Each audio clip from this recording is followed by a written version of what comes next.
Stone, Carter. What's up, Carter? Hello. Hello. Your party. I know. I'm buzzing right now. I'm buzzing. How's everyone doing? Good. So let's do an introduction because we're on YouTube too. Oh, So nice. we're the Flow Party. We used to be called the Webflow Party, but we changed our name, and we are a group of a community of developers and designers using local tools, learning new techniques, together while having fun in a safe space. So today I want to welcome Carter, who will be doing the live build of Cowboy e-bike. It's a very cool website, and he will be just live building it with us. So what's up, Carter? I'm doing good. Drinking some tea right here. Nice. Just to cool my nerves, because I was actually maybe not kind of nervous, but it's like doing a live build is different because then I feel like everyone's watching and everyone's like, well, what's he gonna do? How's he gonna perform? So tension. But I'm excited to get it started. You're gonna do just fine. I think that the most important thing here is to see your process, because a lot of people are building and it's very nice to see how other people build. And you're such a great developer and designer that even if you mess up, like that's what we want to see. You know what I mean? So don't be, scared or intimidated by making mistakes, because we want to see you go through those mistakes. Okay. Sure. So agreed. And just to say what's funny about this Cowboy project that I picked was that someone on TikTok reached out to me because I've been creating TikTok content around Webflow, and they're like, well, how about you build this Cowboy website because we don't know how to do it. And I was like, maybe not if I have the time. And then when Melissa reached out about the party, I was like, yeah, perfect timing. That's awesome. So you create content on TikTok? Yeah, I just recently started. It's still my name. Oh, yeah. So why don't you share the link and we can share it so everybody can see it? Okay, absolutely. I'll share it. There's like a little bit of dancing, but yeah, whatever. I love it. That's what we love to see. We were hoping that you could do a little dance after. Carter, so just so everybody knows, he created a document on Google Drive where he got all the assets that are necessary to build this page in case you want to follow along or do it after, right? Yes. And let me actually just share the link to the Google Drive in the chat. Let me pull it up. That is so cool. Sorry, guys. I was putting YouTube. So for the people on YouTube, this is like our little hangout. And we kind of like take it easy. This is just like a regular hangout, so it's not like a presentation. So you're gonna be sort of like a little fly on the wall, just seeing everything. Okay. I'll try to put the chat on YouTube. The link. You can drop it here, and we can drop it over there. Okay. So let me just drop it here. Okay. So let me just drop it here. And honestly, I might update the link as we go as well. Add more content. Okay, perfect. We're getting like a double loop. What could it be? I think that was probably me getting on the YouTube. Keith is here. Hi, Keithy boy. What's up, friends? How you guys doing? Good, and you? I'm doing good. Are you Stoked for excited today. for today? Oh yeah. Let's get into it. Me too. I know. Okay, Carter, whenever you want, go ahead. You already have access to share your screen. Okay, thank you, Melissa. You're welcome. All right. Okay. So first thing, let's pull up Webflow and let's see if I can find. So what I did was before on this call today, I found like a design system ish that we could start with. If I can find it, Cowboy Party, right here, just to make it easy instead of creating a new design system from scratch for quote unquote just a side fun project. And I got this design system and style guide from 8x Flow. It's like a clonable, and I just needed it that way I could set up all my classes and whatnot. That way it's easy for me to speed up. I know a lot of people like using client first, but I just looked at this one and I felt like this one was easy for me to understand. But there's a lot of style guides that we could try out there. And I've already uploaded my typefaces. I converted them to Wolf 2.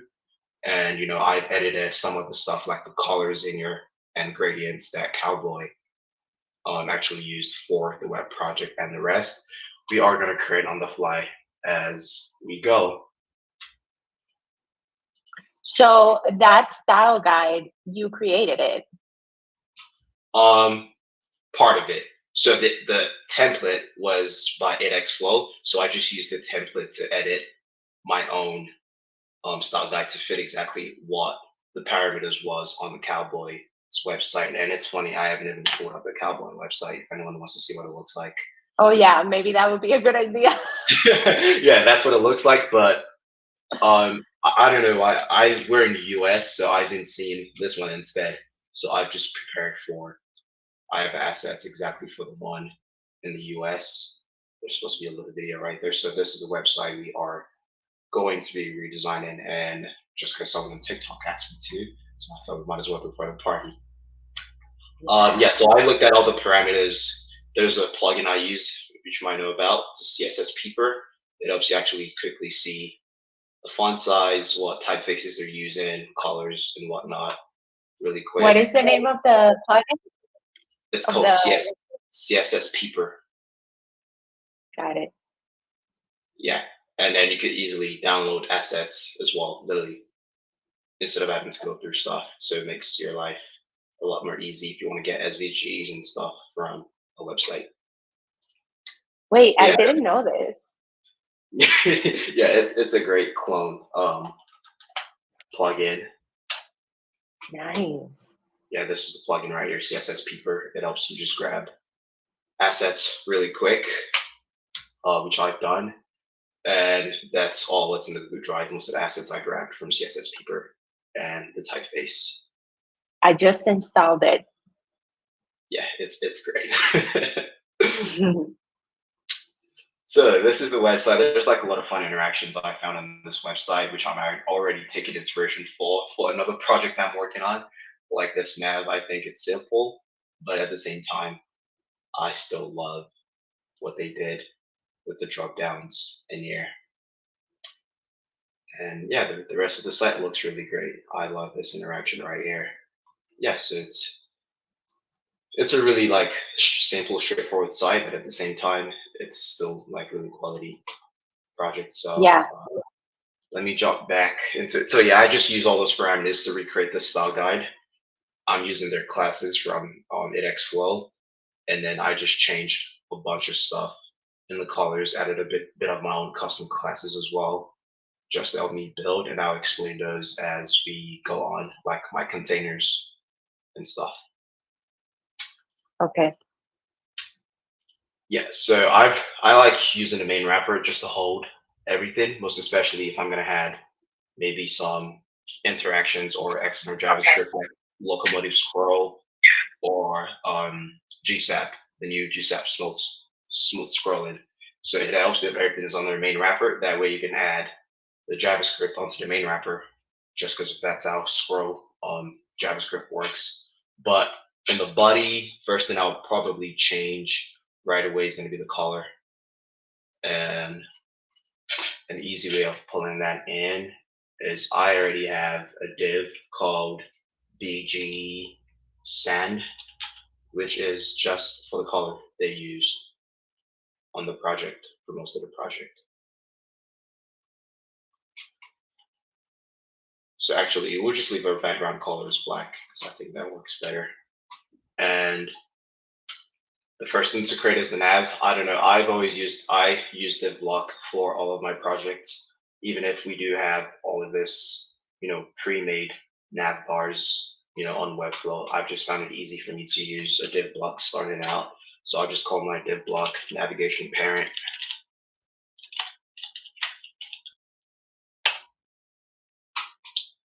And I'll probably make it 100% of its parent, which is this, and I'll make this 100% as well.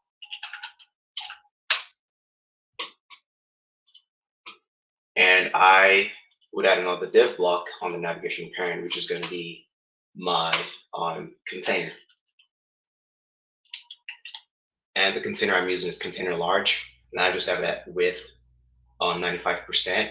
Now I'll probably add auto margin on the left, auto margin on the right. That way it's centered all the time. And in my container, then I'll just call this the actual navigation.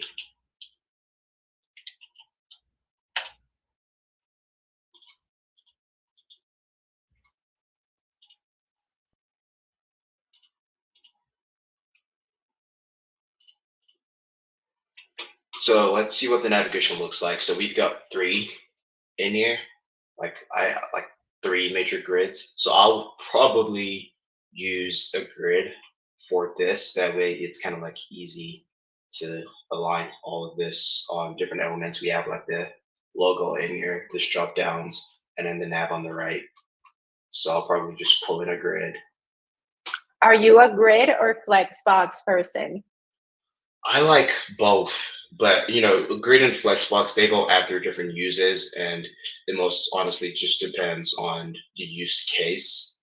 For me, I don't know if I can find a good way of explaining the best use case for it, but with me, I just look at the use case of the project, and that's kind of like what helps me decide if I use a grid or Flexbox per se. Yeah, I agree. And I'll just call this nav dash grid. Makes it easy for me, and we can edit our grid. We only need 1 row on the grid, and we have 3 columns on the grid. So right off the bat, I already noticed this grid is supposed to be spanning 100% or 95% of my container, which is not. So I think there's probably a problem in my page wrapper,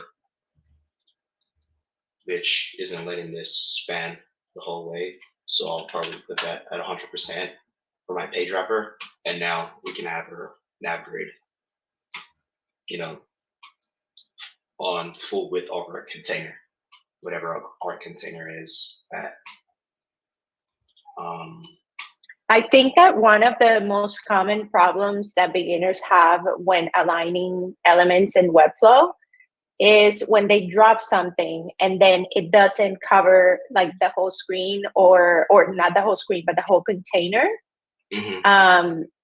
So that what you just said, you already went to the parent. Like usually if something is not aligning well on Webflow is either because you haven't added a width, let's say 100% width, or the parent is not allowing it to grow. You know what I mean? I do agree with that. So there's even something weird happening right now, which has really never happened, is I've got my container and then my grid is still spanning outside of my container, which is weird. So I'll just refresh my screen. Hopefully that fixes it. Oh, you have 105 on an element, 105%. I do that a lot, actually. Oh my, that's supposed to be 100. Sorry. Yeah. Okay. So then we have our nav grid. So the first elements we have in our nav is our nav logo, and then this drop down. So we'll just start with the logo, and I'll just add a div block. And with grids, you can either have position auto or you can have it as manual. That way you can move it however you want. So even if you add a grid that had multiple rows, for example, and the nav was right here, if you set this on manual, it's clicked on. If you set this grid instead of position auto to manual, then you could actually just drag this literally anywhere you want on the div, and then it puts it right there. So that's one good reason for using grids if you have like designs that are not typical, right? Yeah.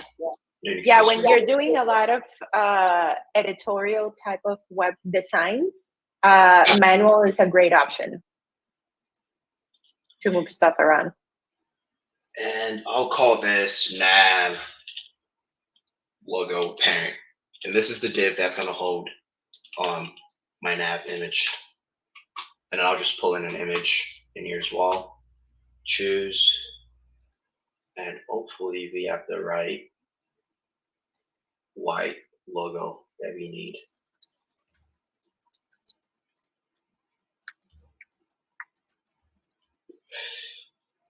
Okay. Well, I might have messed up getting it. It's a black logo, so let's see if I can pull this logo in real quick.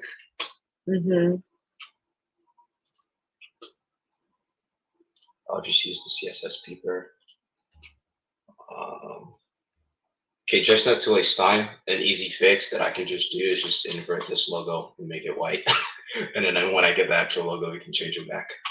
And I like to give my logo classes as well. So we'll give this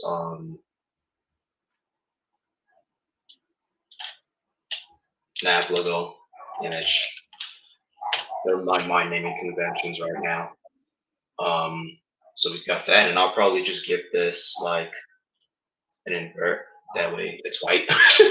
That's an easy trick for turning stuff from black to white is using invert, changing the colors. Yes, sometimes I do that, but I feel so bad when I do it. I'm like, this doesn't seem legal. Yeah, I like using the invert. And then now we've got another div block, which is where we're gonna have all this drop down, which is where more of the sauce is at. So let's create this drop downs. Okay, so I'll just call it. Before you go, Zach has a question, and I actually don't know the answer. I might have missed it, but why have a container and also a navigation div for the grid? Okay, you know what I mean? I have a container and also have a navigation div for the grid. With me, I just like, because at different times I might need to customize something only specific for the navigation. Maybe I'm gonna add a combo class that maybe hides for certain navigation or something. I just like having it separately from the container because there's times I don't like. With me, I avoid adding combo classes to my container, and that's just a personal preference. Sometimes. Go ahead. Sorry. No, I just don't like adding combo classes to my container. That's why I usually create another parent div underneath anything I want to be in my container. That way, if I want to make any changes, then I make it on that specific container, on that specific parent div, which in this case is my navigation, instead of adding it to the container. So for example, if I wanted to add a flex, instead of adding it in here, then I just add it on the navigation or add it in the one beneath. I know people say it's maybe bad practice having div under div under div, but it's kind of like worked for me. Just not having multiple combo classes on stuff like containers that I use everywhere. That's usually why I go by that way. Do you know if there's any way I can pull in the Webflow party? Actually, I'll just move it to a different screen. I have two screens. I want to be able to see the chat if someone has a question. I can also read them to you whenever I see a new one. Another reason why I would do that is because let's say you want to create an animation while scrolling for the nav bar, but then you also want to create let's say a page animation as soon as the page loads. Don't want to use the same container for both animations. So you would just double wrap it. Yeah, it's just been, I've had a lot of bad experiences and having to add multiple combo classes to my containers. That's my big reason. Yeah, so for this one, what's a good name I can call this? I'll just call this nav mid for middle parent. And with this one, I'll probably use a flex box now. So this is kind of like different scenarios where I use a flex grid versus flex box. Those are super close to each other. You can use a grid as well, but I'll probably use a flex box. And I'll just add a flex box in here. And since we have like 3 elements in there, I'll probably use this space in between. And then that just kind of like adds everyone with spaces in between of them. And then I'll call this nav mid child. And all I have to do is do all of my design inside this nav mid child and then duplicate it 2 times for the other ones that we have. So in this nav mid child, what I've noticed is there's a custom drop down icon in here. So I'll probably make another div with another flex box that separates the text from the icon itself. Mm-hmm. So just a little insider info. Carter is sort of a teacher too. So this is his thing.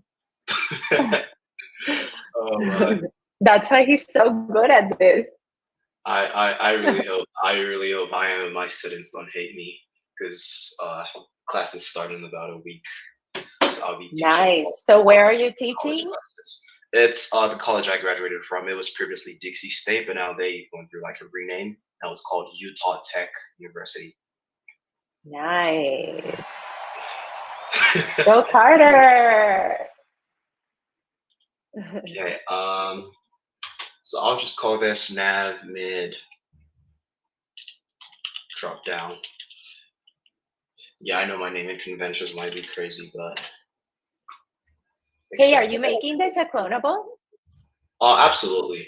Yes. Yay. We'll make it a clonable. So we just have e-bikes.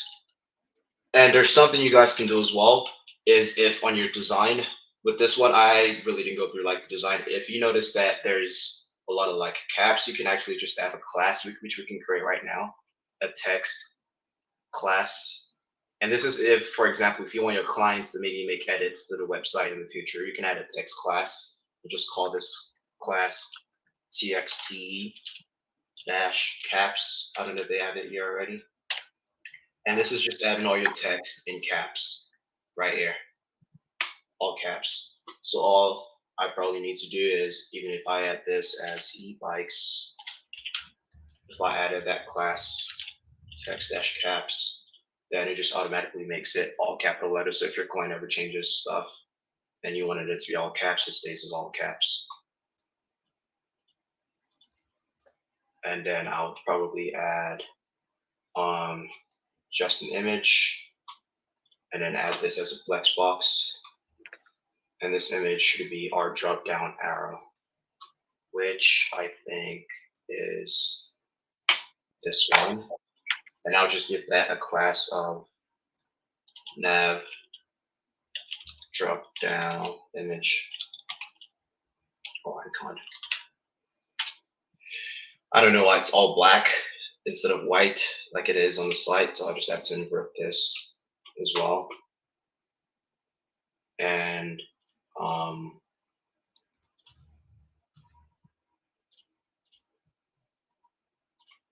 change the size. I like using EMs when I'm working with images, so I'll just probably take it down to 1 EM, see what that looks like. Or if you use the CSS peeper, you can kind of like inspect the drop down icon and see, okay, well, that's 12 pixels. And without this structure, I think 12 pixels is almost like equals to 1 EM. But you can have more accurate reading if it's a full project. I'm just trying to speed up on this one.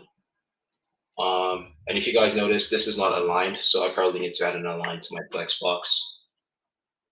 And then now that we have columns and rows, we probably need some gap in between this. So CSS people can help you with that as well. And I think that looks probably just good. So now that I have this, I probably should duplicate this 3 times. And I can just change the text app service.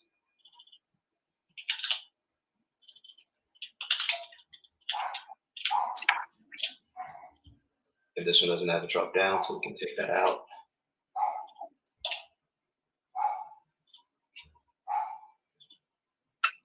You have dogs? Do I have dogs? Mm-hmm. No, I maybe don't. maybe you guys are hearing my dogs Oh. barking and stuff. Yeah. Yeah, this is the noisy one. He always bark like crazy. Yeah, mine too. Okay. Yeah, I'll put my mic on mute. So. No, you're good. No, it's fine. I mean, it's background. It's background noise.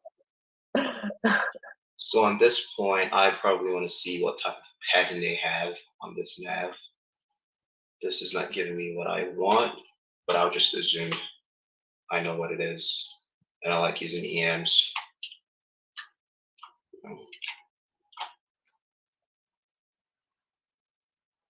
So I think probably about like 1 EM or 1.2 should work for the pattern on this. And I'm going to change the width of this in a minute as well.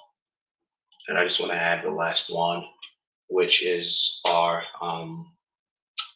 book, test ride, order button, and shopping cart, which we haven't made a button for yet. So let's see how that goes. I probably would create a new div for this as well. And just call it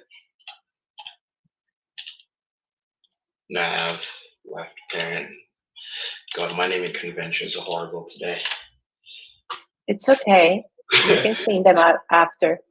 And I'll give that a flex box as well. And justify space in between.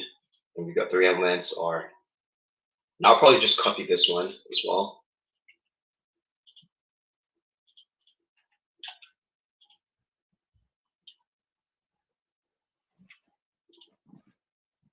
Look at test ride order now. So let's create our button.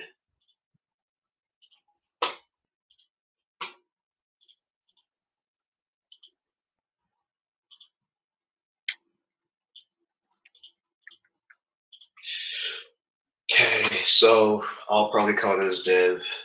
Let me see if there's similar buttons all around. Yeah, there is. So I'll just call it BTN parent.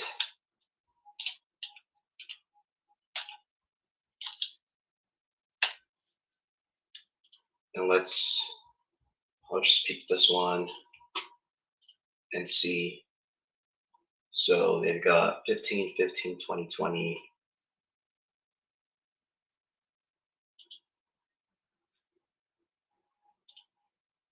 And this is something I always use as well, is this pixel to EM converter, just to give me like sort of like an idea of what I want. So that's almost like 1 EM, and the other one was 12, so it's about 0.8 EM. Oh, 20 actually.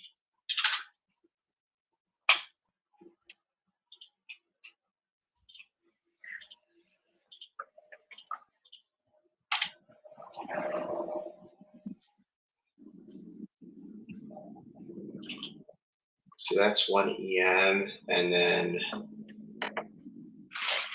20 is about 1.2 EM, and I'll just add that to this. So just adding pattern on this means like, you know, however long your text is, then your button is gonna have like the same style to it. And I probably would just give this button a DG white right now. I might change that later depending on what type of white that is. And then I'll give this button, actually, I'll just delete this right now just to make it easy. And I'll just put white in there and I'll change that later. And then I'll make my button a flex box, horizontal, align center, justify center, and then just pull in my text. and then it's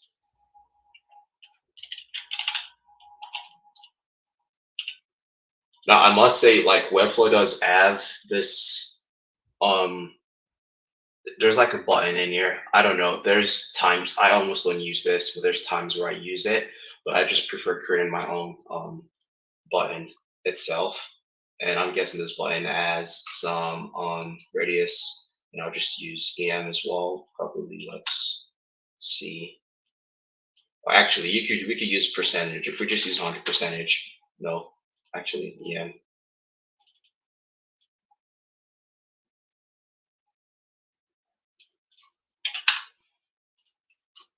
5 EM radius, and then it's okay. My text border now. Text color black.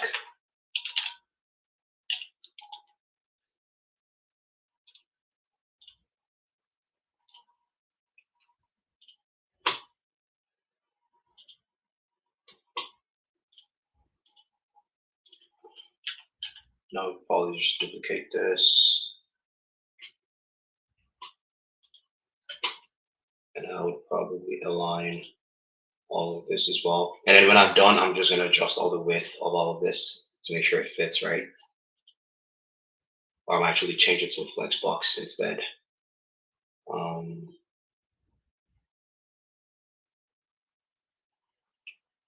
So with this one, we want our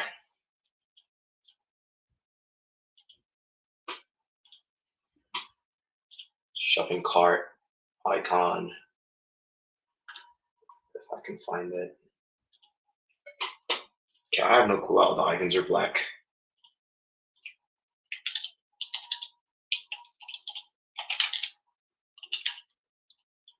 Just call that cart icon. That way I can add this invert filter on it to make it white.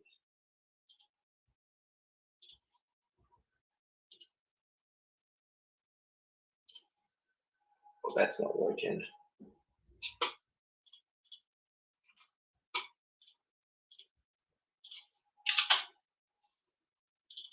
I just need some. Okay, all of this is temporary. I'll change the sizings in a bit, but let's see if the flexbox is gonna work better for this. Yeah, I started with a grid and now I'm back to a flexbox. Haha. So I think a flexbox is working better for this. I'm gonna justify everything in here, and then I'm gonna adjust the spacing from the flexboxes inside all of this different ones that I've created. So for the nav made parent, I'm gonna add gaps in it. So let's start with probably like 2 EM. And let's see, yeah, that's maybe 2.6. And then go over here, add a flex box as well.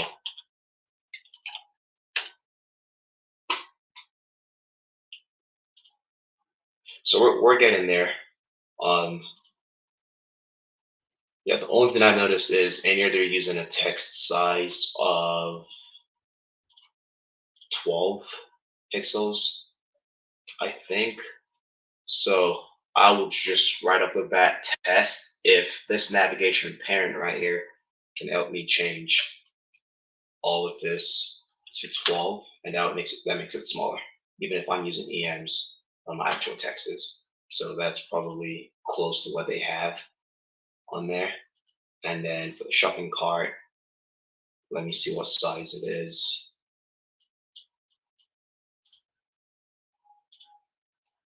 It's about 16. Well, 26, 25, 43. So let's see what 25 is. So like 1.5 EM. So we're close. And then I'll probably just fix that button as we go as well. And so I'll just leave that navigation now. I'll come back to it later once I see what the rest of the website's looking like. And we have next up is our hero image. And if we notice this navigation is probably, is it sticky? Yes. And that's like an interaction they have right there. So we'll come back to that, and I'll just go ahead and create my hero, and I'll just call this Cowboy hero parent. And as usual, slap in my container. And I'm using container large.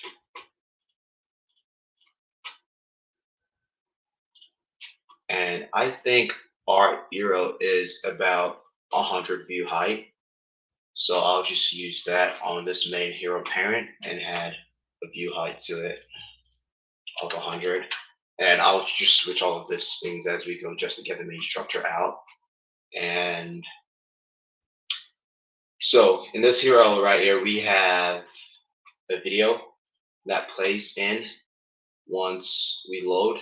So before this call, what I did was I didn't want to host my video natively inside of Webflow. That way it loads quick, it's crisp, and it keeps the high quality, and Webflow doesn't try to compress it or it doesn't make the website slow.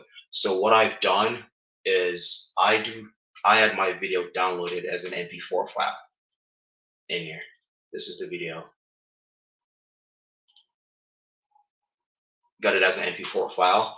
And then you could use Vimeo, you could use, I've seen people use Dropbox, but what I found that best works, and I learned that from Timothy Ricks, you can sign up for his Patreon, is using something called Netlify.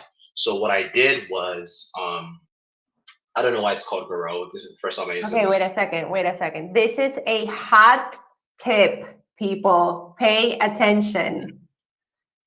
Okay, all right. Let's Melissa said hot tip. So if and this is usually if you have longer videos, like super long videos on your projects, and that was kind of like when I learned this trick from Timothy Ricks. So once you have your video downloaded or you have your video file, you can use Microsoft Visuals, Visual Studio, or any stuff that writes code to do this. And all you really need is an HTML, video, the SRC, and the name of your file. And then what you do is you make sure that it's saved inside the same place. The index, the HTML, is saved inside the same place you have your video file, as you guys can see right here. That way it's pulling in the video from this. And then once you have this saved, the index all in a file or folder, you go to Netlify, and I'll just do this real quick. You go to sites, you upload sites to browser, and then I'm just going to click the folder that has my index and video, and I'll just pull up this code one more time. That way, if you want to pause or take screenshots later, you can see the simple code that can help you host your video on Netlify. So once I have my folder with my video and my index, I just pull this into Netlify and upload it like I'm making a website on Netlify. And this takes like 10 seconds to deploy your video. I'll just reload this and it's probably done by then. Okay, it's deployed already. Now we have this website link from Netlify, which is an actual website. So I'm just going to click on the link. Nothing pops up, just the image, right? Because I have like an image file in the video. And if I click / the name of our file, which is cowboy-hero.mp4.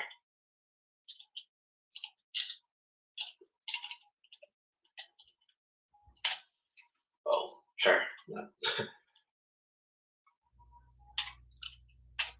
Boom, we have our video right there hosted on Netlify.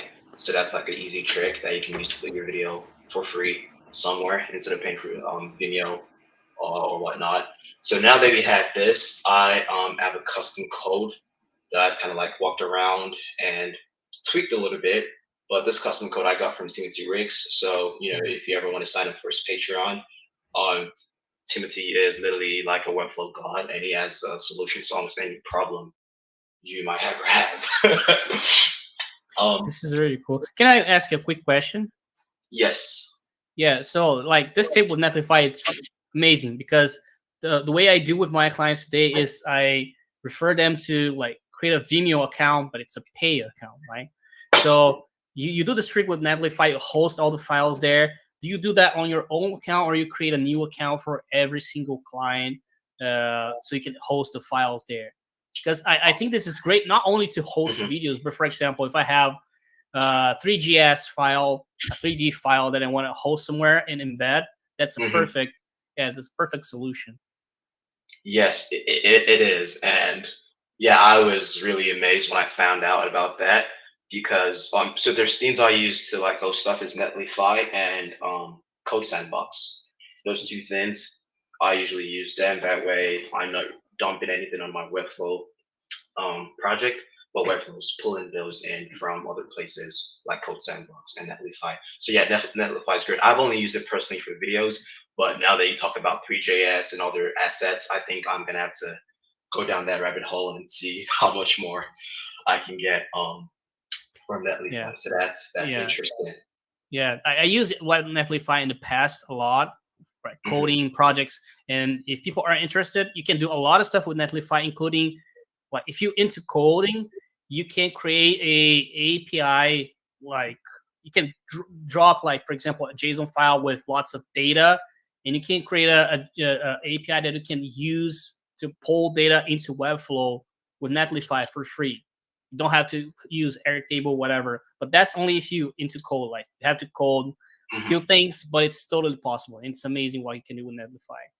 It is. I'm not a code geek. That's why I refer to my man, Timothy Bricks, who was giving us this custom code. And I previously already had an Netlify hosted the video.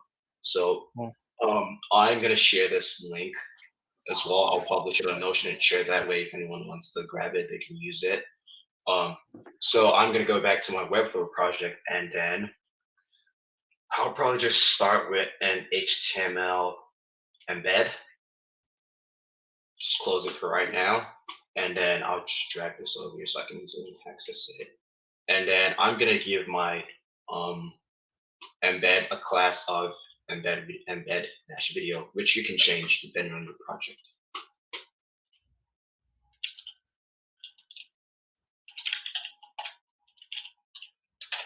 And I'll just give it 100% width of its parent, 100% height of its parent as well. And inside of the embed video, I'm going to come in here and copy this that I have right here. So this is basically the link that I have for this video in here that's hosted on Netlify. So this right here is the link. So you put the link in here, which means it's on autoplay, it loops and whatnot. It's 100% width, but it's bare 100% height. So you can honestly change all of this stuff depending on what your project is as well. And then we have the video in here as well. So now if you want like an image to display for the video, so let's say, okay, let's go back to our project. Let's say we already have this image on Webflow, right? For example, this image is already uploaded, right? You can just copy the SRC of the image that you have posted somewhere and then put it in here. That way the image displays before the video. So it could just be a screenshot of the first screen of the video before the video plays. So you can put that in here on the custom code as well. But I don't need that for this project, so I'll just copy this and I'll paste this inside of my embed.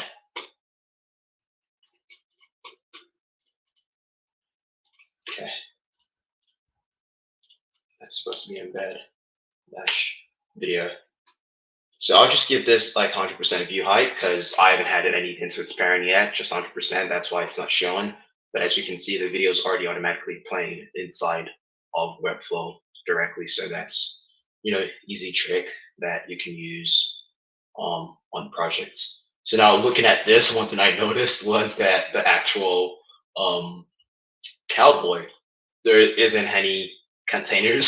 So I put my video in a container and that is gonna have to change. So I'm just gonna pull this video outside my container for now. And then once I change my navigation to either sticky or fixed, I think it's fixed, then this video is gonna cover the entire screen and I'm gonna do some Z index stuff as well, just to make sure the layer is right.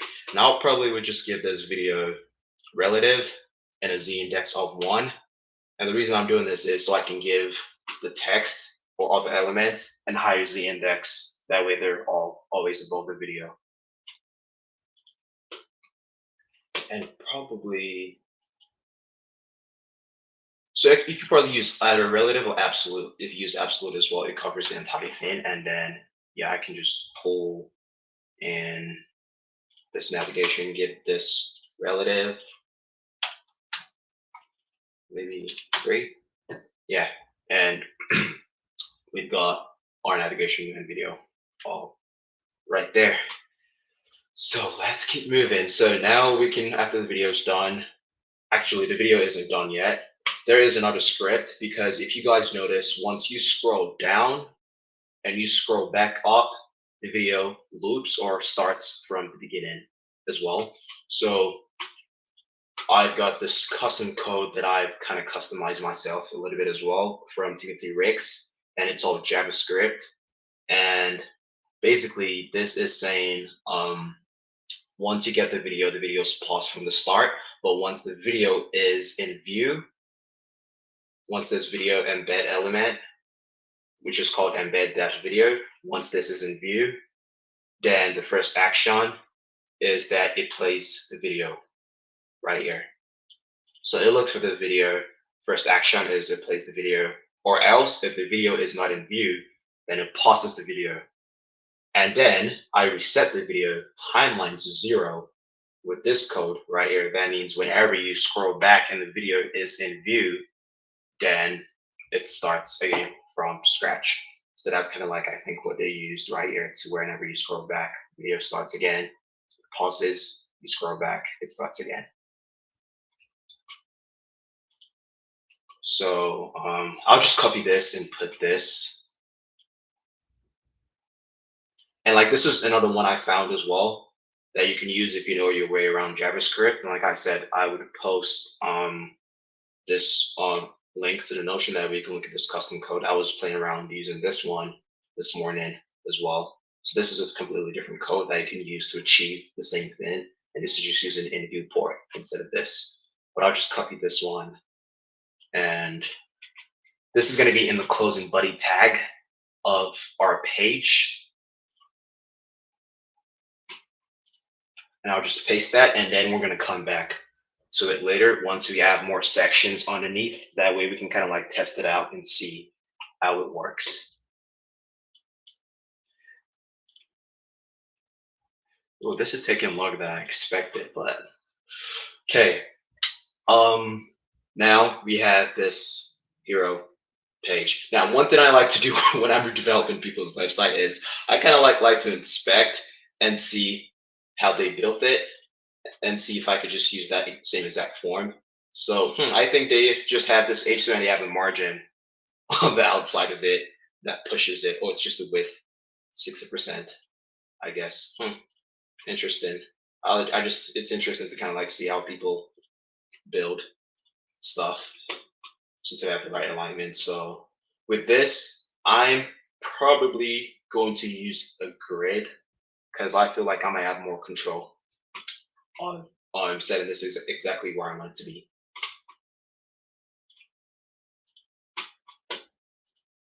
So I'll just call this hero grid. And here's probably where like the manual grid function would work, because then I could just pull whatever I want in manually. And I'll just give this a height of 100%. And we have our, okay, I'll just pull in my H1. Okay, right off the bat, I think this probably needs some Z index. So I'll just change this to relative and give it a Z index of 5. And that's because we have this hero embedded video with a Z index of 1. And our text is, we can't copy on this website. Back.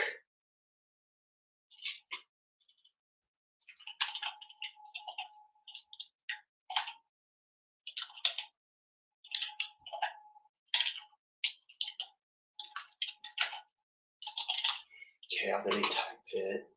Okay, just like that. And so this is probably where I would refer back to my style guide, because I think in this style guide, I already set up some classes that we can use for text italic, text bold.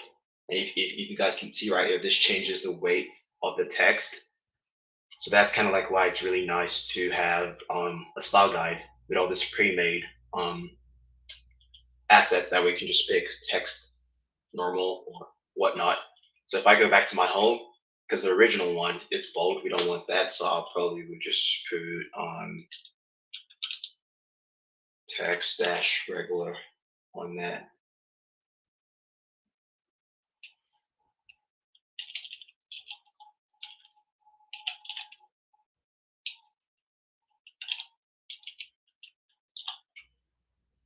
Okay, sorry, I can't remember what I named. I'm using their naming convention, that's why. So is dash text dash normal. That's for the regular text.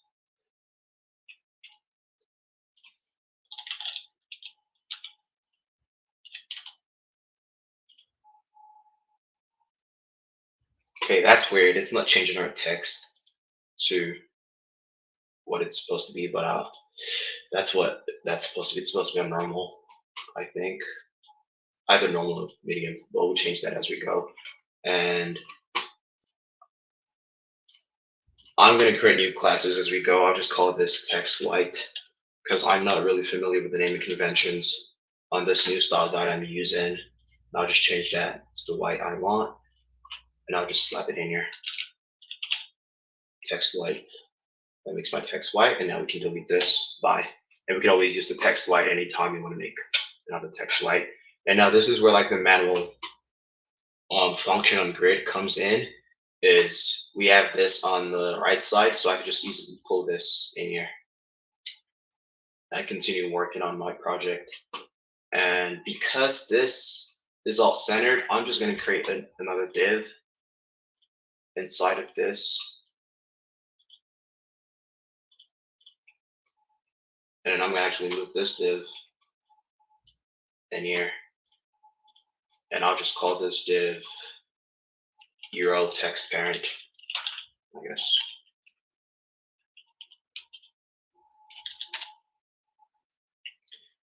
And easily in this div, I can just add my alignment center in case if you don't have a combo class for to center text. I'll just do that as a trick right now, just to have anything I have in here centered, and then I'll add my other text on the bottom.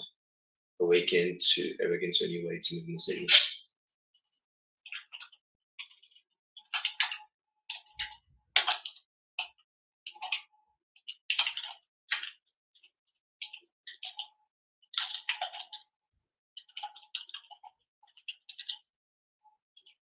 Okay, there's a period. Okay, I'm just going to use my CSS peeper, see what size that is. That's about 20 pixel. So I hate this that I don't know the naming convention on this. So I'll just go back to my style guide and see which one has about 20 pixel on there. So that's is H6. So that's the class I'm going to use for this.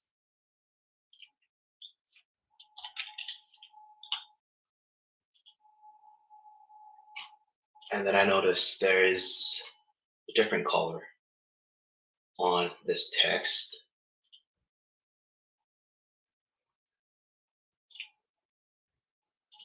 And that's probably text color, text black. I don't know, let's see which one might work. No, 150. I'm sorry, I didn't create this style guide myself from scratch, so it's kind of hard to see what color is what, but I'll just move on right now and I'll go back to it later.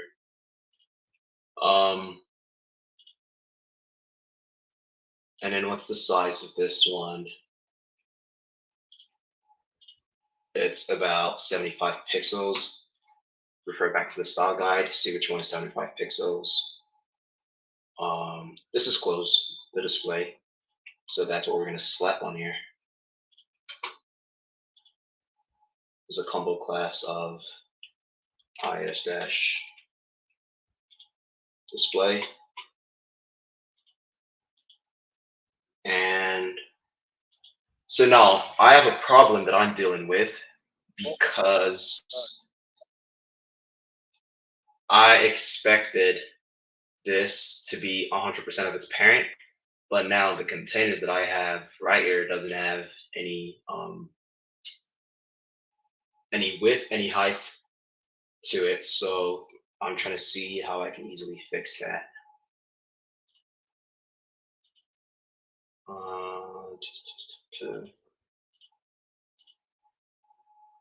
So one thing I could probably do was if my container had something that put it in the middle.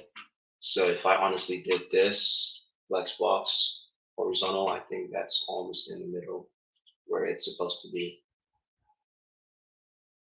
I'm guessing. Okay.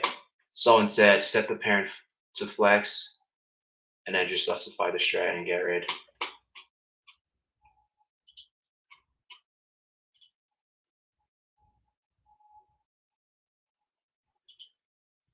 Okay, let's try that.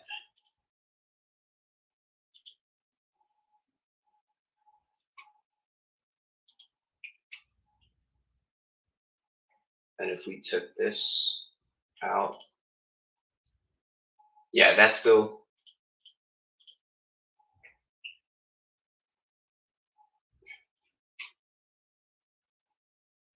doesn't change it. So the only thing we can do is move this. I'll just go back to the grid. I like how it aligned this. And then on the bottom of this as well, we have, okay, I think, yeah, this is part of it.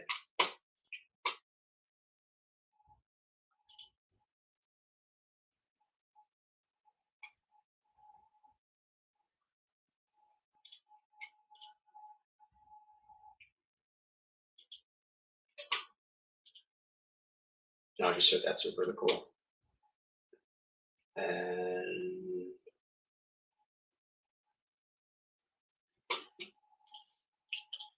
okay, all right. I already ran into some problems as we're moving forward because now this section right here is entirely part of this hero, and I didn't consider that from the start.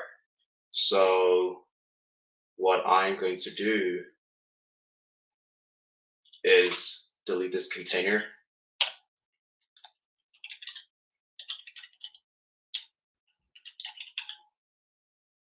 And call it hero container and just add the same. Not best practice, but I don't want to stress too much about that right now and just give it a height that I want of 100% of this. And then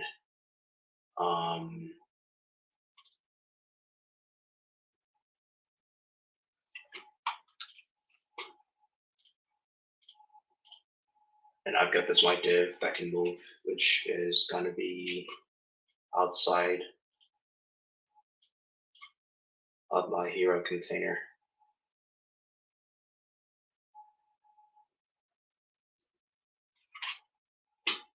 And I'll just give this a width of 100%. And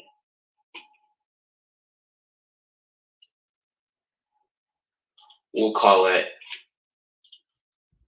hero CTA div.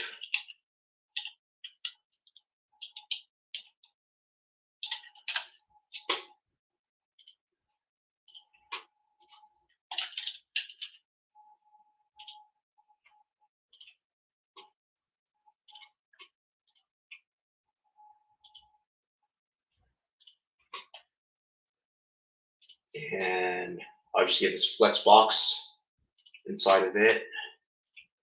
Just call it Euro CTA parent or Euro CTA flex, actually.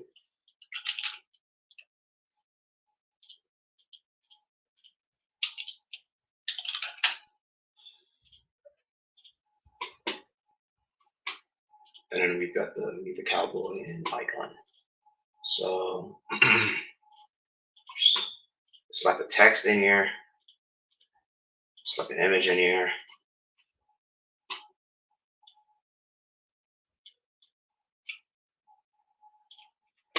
And I know it's kind of warped, but I'll fix that in a minute. And we have the icon.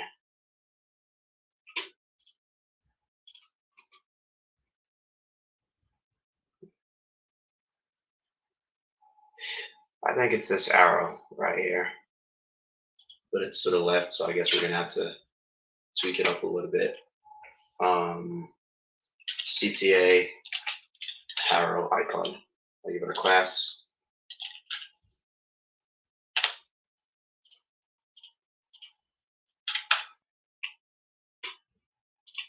Just give it about 4 EM, and I'll change this as well as we go. And I'll just come down here, transform, and I'll just rotate this about 90 degrees.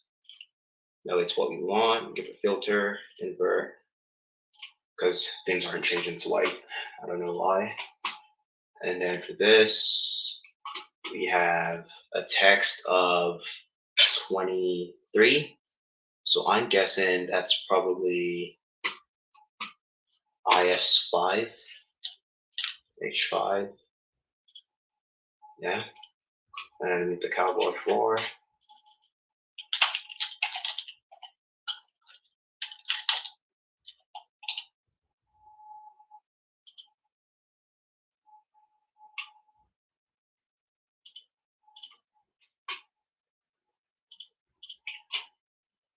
And I'll just center that as well.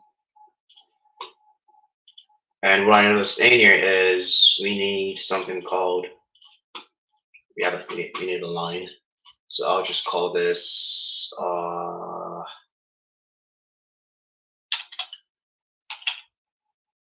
line top. And I give my line a width 100% of whatever its parent is, and the height of 1 pixel, and I'll make it absolute, and I'll probably align it to top left. And then I'll make my Eero CTA relative, because we have our line in there, and then I'll give the line a background of white, and I'll change that as we go. So since I had the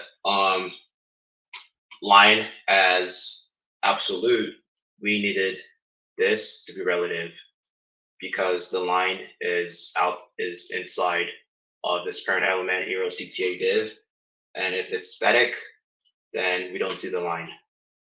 The line doesn't have anything to be relative under, so we just make this relative, and then boom, we can see our line right there. So now the trick is figuring out how to move this Eero CTA to be part of this. So I'll just come back on here and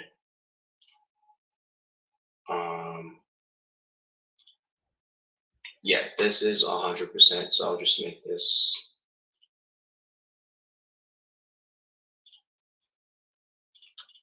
height and huddle.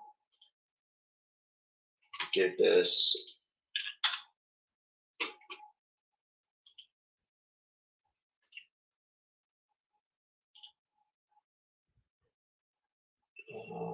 no. Okay. So what I need to do now is figure out how to move this to the middle, move that to the bottom. So a trick I think can work is creating a div, pulling this button nose div, and then on this, aligning this to the bottom, which isn't working. I have no clue why.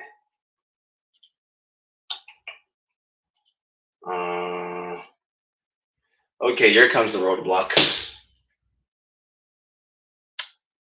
So Zach said relative parent, absolute container to the bottom.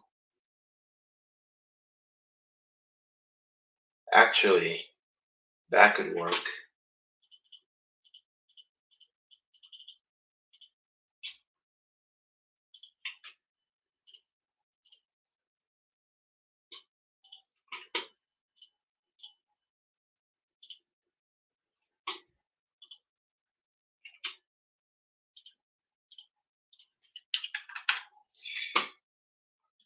that's still not working.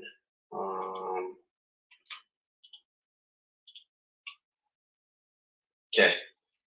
Oh, thanks, Zach. Lifesaver right there. Okay, so Zach finally helped us get that aligned. And I'll probably adjust the height of this, the width of that, so about 3. And then I think that probably needs a pattern as well. So about 26 pixel. 26 pixel is about 1.6 EM. So I give this a pattern. Top bottom.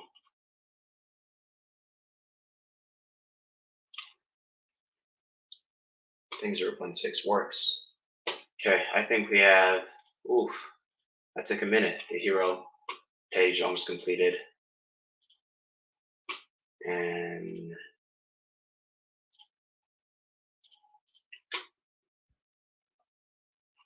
I think this needs to be, okay, what did I do with this before? In the middle right there. And I'm going to switch up some things in a bit. Oh yeah, the problem we're having is we haven't made this fixed yet, I think. So if we make that fixed, that changes it. Now the arrow's perfect. And so I think the rest of this should be a breeze from this point on. I'll just call this Cowboy 4 section.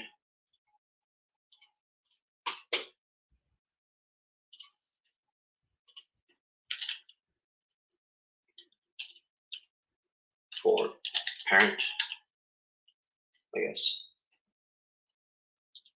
No, I'll just call it Cowboy 4 section.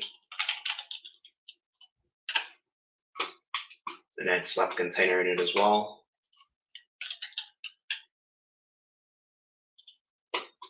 Now I'm just going to make this vertical align justify and UCY in a bit. And I think almost everything is on 100 VH, so I'll just give it a height of 100 VH because they all cover the screen at every time. So just give it a height of 100 VH. And here we've got to use the gradient. So I created a combo class for the gradient. So we've got BG gradient green right here. And then we've got this image, which I think we'll probably have to use an absolute position on.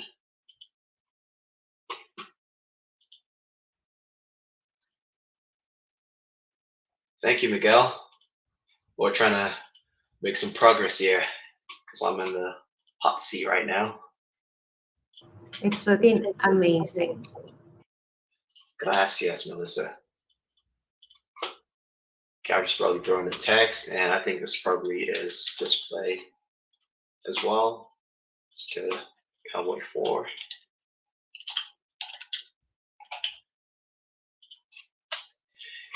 And one thing I've noticed is, oh, they're not all the same actually. I was just going to use the same design copy and paste, but they're not all the same.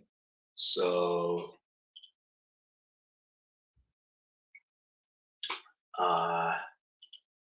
I'll call this Cowboy 4 text parent. It's usually nice when a lot of the design is like exactly the same because then you could just use the same classes or whatnot. But now I'm going to create a freaking class for everyone that we have in here. And I would center that, and then I would probably just, for safe reasons, just use a justify as well.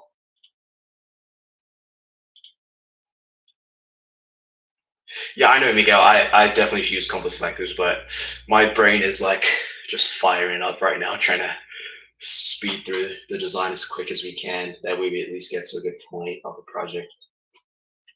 One smooth, agile ride.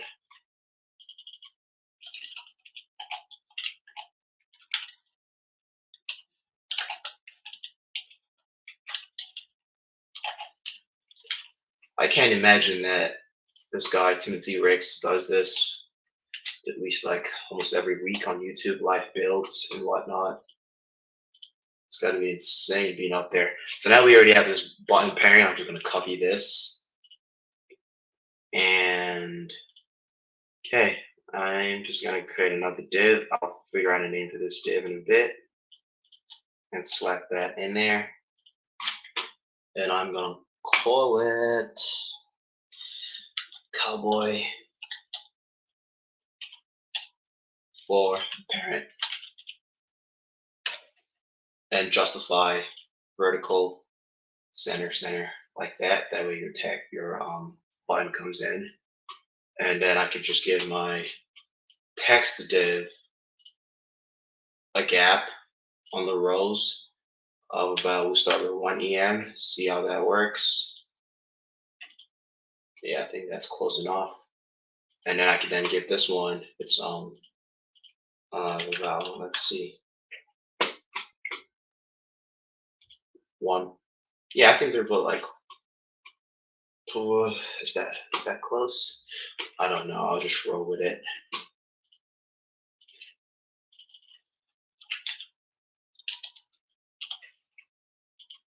And then we've got explore. Bam. So one thing I noticed is I'm probably gonna need another button because then this one is completely different from what this is, as this one has more padding on both the left side and the right side than what this button originally had. So I'll just duplicate this button parent and call it BTN secondary. And what duplicating does is it just copies everything over for me. And then I can change the class name and then add more padding that he needs. I'm not sure how much padding it needs, but I'll just use this to be sure. That's weird.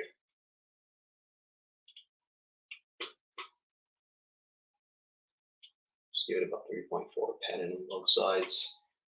And then I didn't spell secondary right. God. Okay.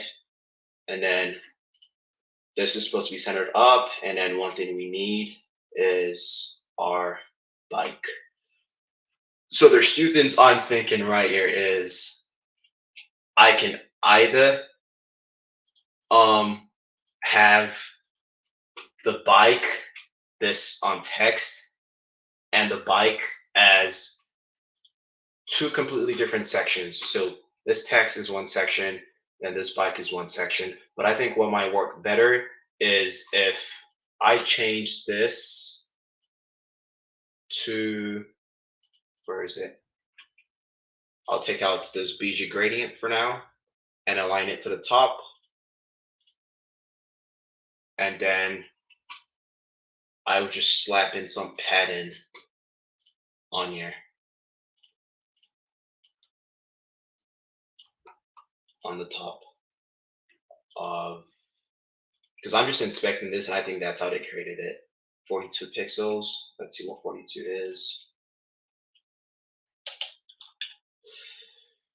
2.6 EM. That's not even enough. I'll go with 6 EM right now. And then the next part is going to be having the bicycle in there. So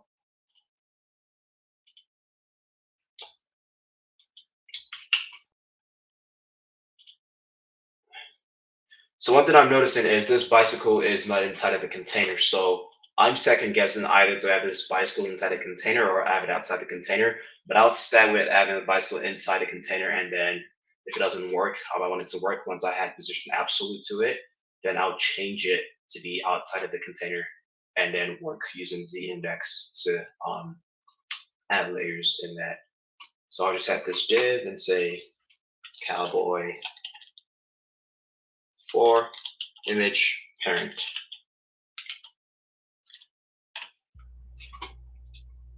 Slap in my image, and then hopefully we can find.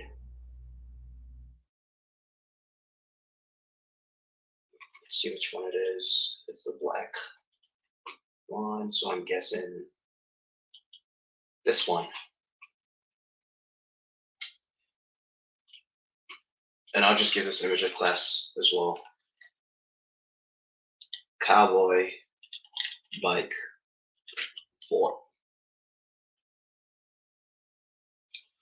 or Cowboy bike /image.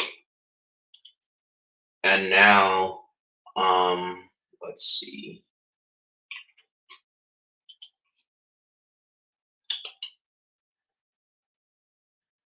So this image needs to be positioned absolutely, but at the same time, it still needs. So I think what I'll do is I'm going to create this one, this right here.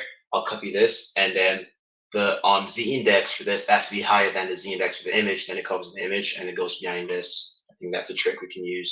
So I'll just come and copy this right here, and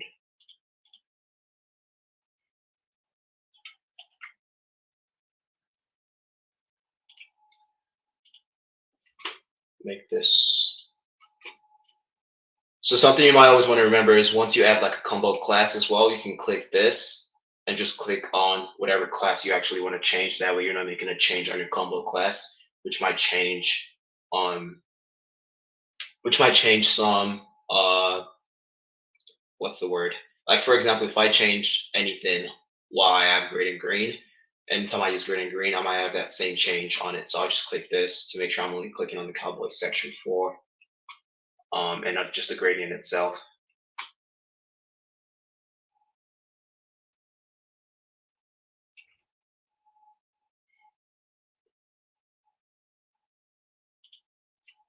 And I was going to make that relative.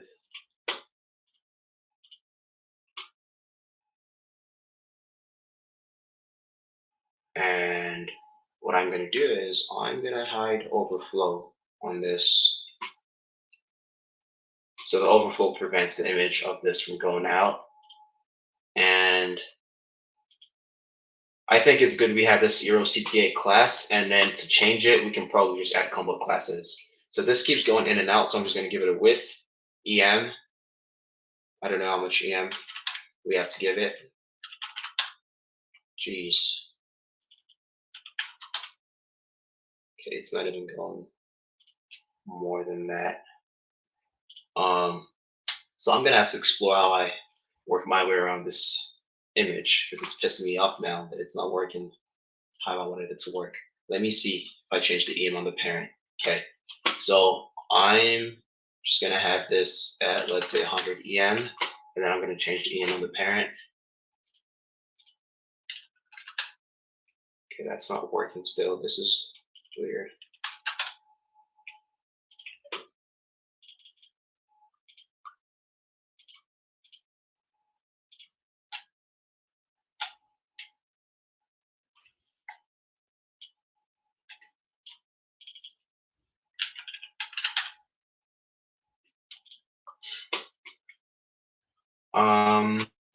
Since that's not working, what I'm going to do is I'm going to use some transform element to make this image bigger. I have no clue why it's not going past. I think it's because it's in a container. That's why. The image is inside of the container. That's why it's not getting bigger than what we want it to be. That way it matches exactly what they have in here. So I would honestly make this absolute, and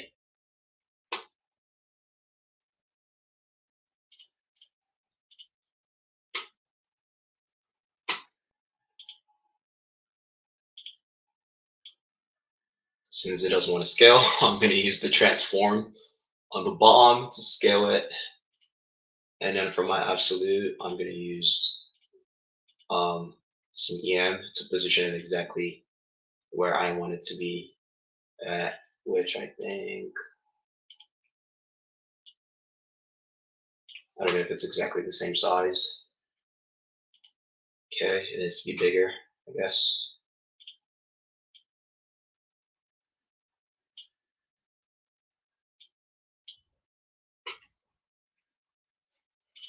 So, Webflow is kind of crazy. Some things aren't as straightforward as you might expect them to be, most especially since they use the gradient on the background and then they slap the image on there as well.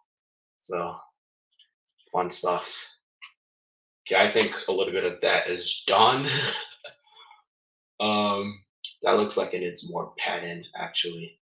So I'll slap in more padding on the error section.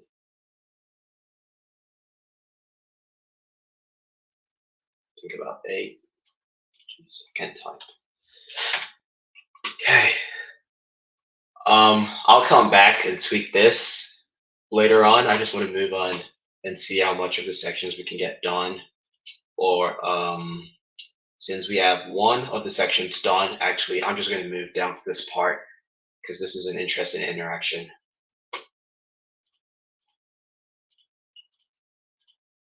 So let's give that a class of Parallax section, I guess.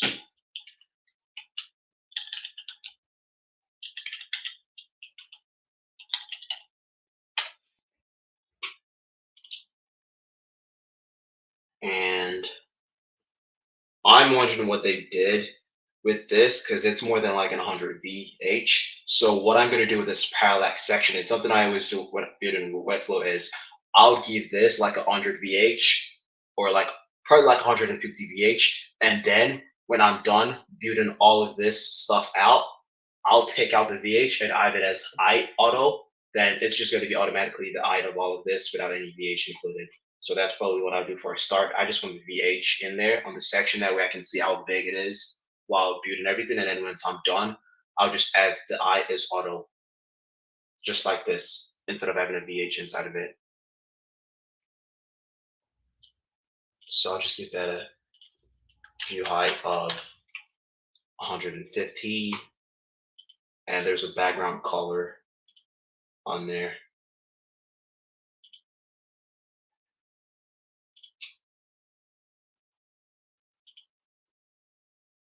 EF. Just copy that. And usually I would have combo classes for all of my background colors, but for this project, I'm just building as we go. So for this, okay. I see they do have a container. So what I'm going to do is just the same way I created this. I'm going to have this section, and then I'm going to have this on absolute on the bottom, and then I think that's probably what they did. So let's go ahead and create the Euro section. Since the Euro section is almost similar to this one, I'm just going to copy what we have up here.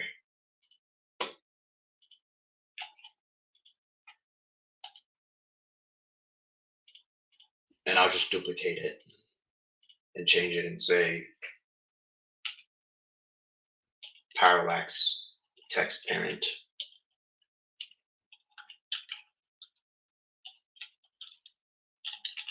That way, in case there's any specific changes I need to make in this one.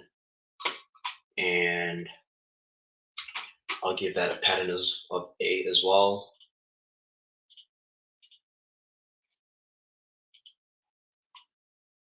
And our text is black, all in there. Change that.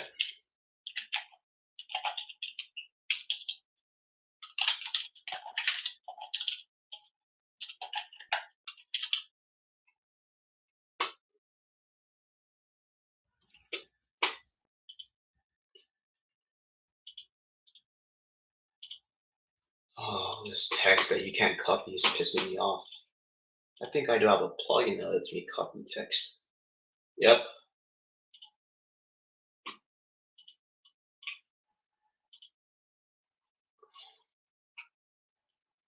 Yeah, there's this cool plugin I found that lets you copy text when people don't let you want to copy. So, should have thought about that earlier.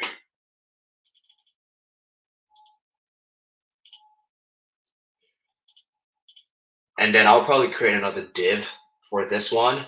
That way I can adjust what the maximum width of this is. And I prefer using like maximum width instead of doing this, because that could work as well. But there's times where on a different screen, like maybe a tablet or a mobile phone, it looks different. But actually, we can just use that as a hack for now. And I'll go back and change it. Can I also give a quick tip about that? Another Yes. thing you can use for max width when you want the text to specifically break on a specific word or Mhm. whatever, you can use ch unit as the max width unit. That's a trick I always use as well. You said use a ch unit. Yeah, ch, because that allows you to select how many characters you want as a width. So, for example, it doesn't matter if your font Mhm. size is 16 pixels Mhm. or 100 pixels. It doesn't matter. It will always stick to the same amount of characters as max width. So you can Oh use my! that. It's pretty useful. Yeah. And is that native in Webflow? Yes. Can we You look at it right now? just Okay. you can just go to max width and type whatever, I don't know, 10 ch will give you 10 characters. Okay. As a I'm just max gonna I'll change what the div block name is for now, but just to try this. Yeah, So can go. You need to use that directly on the element and not on a container, because it will calculate the width based on the font size. Well, you can add a font size to the container and do that. It's just a matter of preference. But yeah, it's fun. that's something new. That is something new. Yeah, and you can change the font size and the amount of characters or words on your paragraph or whatever will stay the same always. Okay. That's I think I need to start digging more into all of this because I've always ignored ch and I really never knew what that Yeah. was. So I'm a mistake. Thank you, sir. That's something new that I Yeah. learned today. Yeah, it's fun to Alright. play with the different units. That's the right unit for every use case. Oh my, that's great. I'm just gonna give this text description. I'm so tired of trying to think about this class's names right now. I'll just have to go back and change them all later. And then our text is all black, I guess. So I'm just gonna pull. Oh, that's not working. But okay.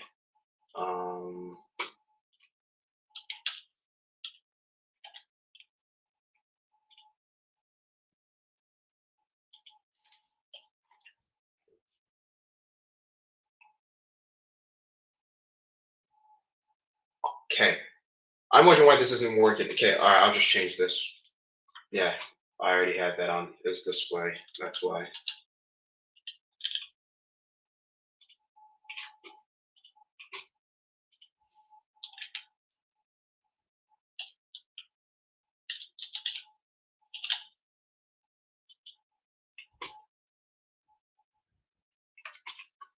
Okay, I'm gonna have to go watch that video about units because I feel like the more you know about units, the better you can build on Webflow.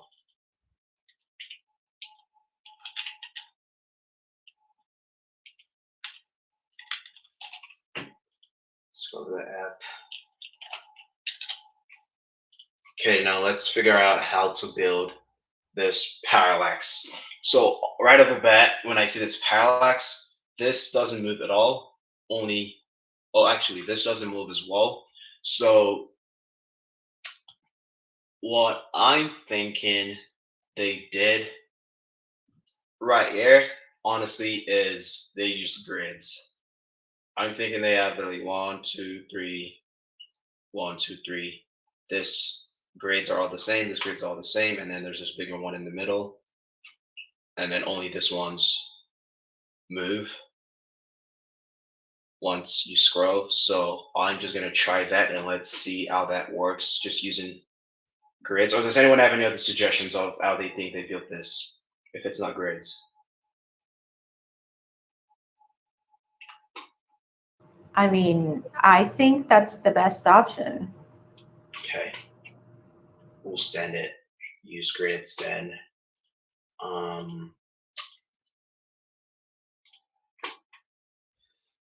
All right, sad to see you go, Jacob. Definitely, you'll be back in time for a beer. Absolutely. I feel like I need a glass of wine at this moment. So I'll call this Parallax grid. And change this to just one row. And then we've got about 7, I think. So that's 1, 2, 3, 4, 5, 6. One more. And what I think they probably did was they increased this middle one to, I think about, yeah, that size too.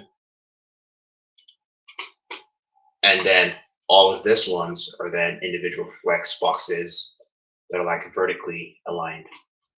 That's what I think they did with this. So let's take a stab at this.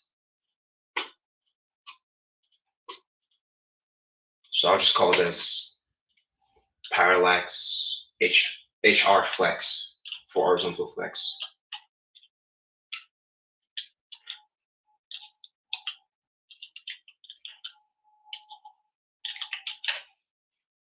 And now that I have the layout, vertical, I think justifies fine being that. And then it's probably your rows EM of about 2. And then inside the Parallax HR flex, that's where I'm going to add our images. And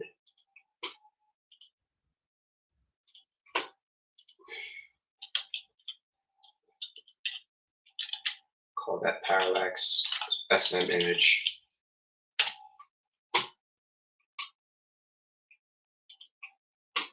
Give that the image, pull this in. I think this is one of the first ones we had inside of it. Actually, I'll call that Parallax SM dot parent.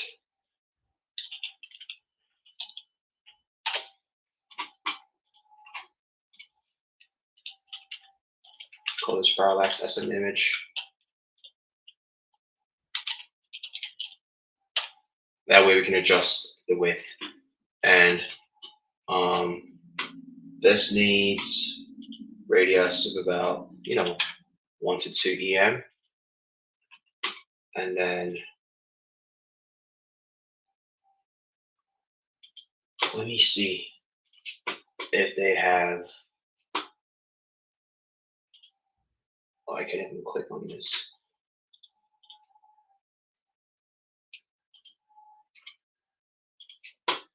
I think if we just give it 100% width of its parent in this div, then that'll be fine. So I'll just give this 100%. And I'll make it cover.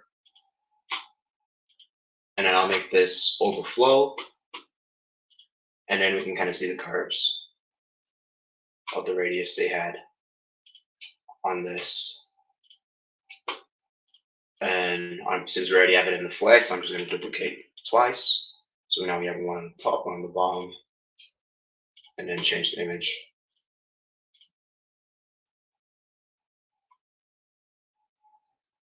Just this one. And now we can still copy this same class to Parallax HR flex. Only difference, yeah, is this has 3. Yeah, this is where Webflow gets fun, is when you can copy and paste stuff and just reuse it. That's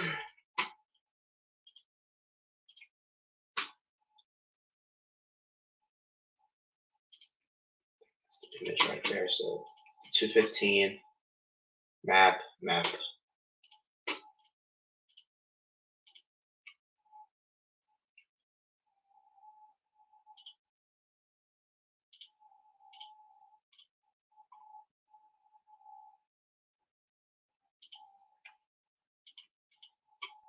I think, right? Oh, it's a different map.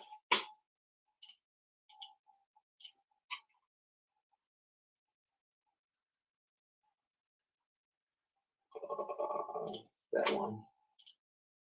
And then 214, and then the blue background.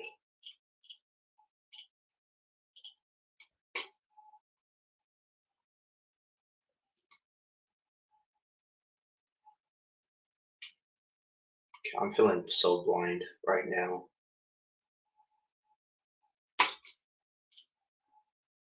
It's 21.41. Okay, we don't have that in here. I'm just gonna throw in whatever.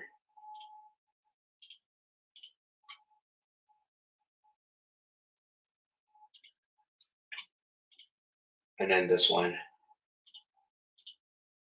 And I'm just gonna add this one in the middle. Call it Parallax main.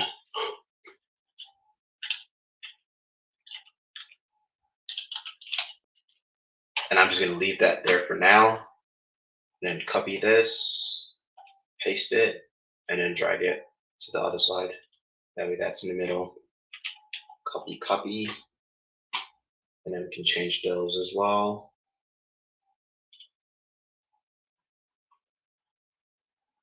So write safely.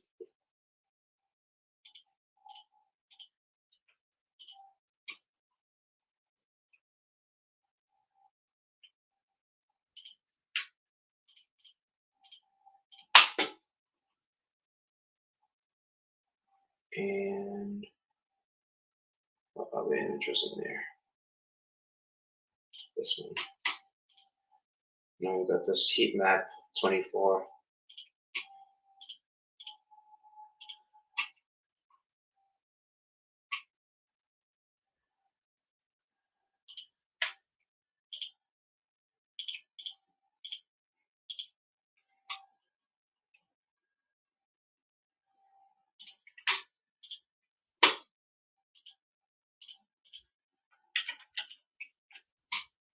And a graph.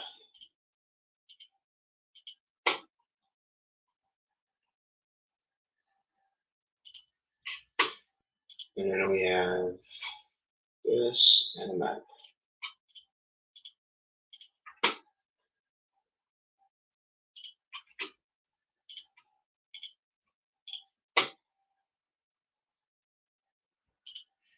Just that. Okay, and then the Parallax main, we've got the phone in the middle. So I'll just keep this.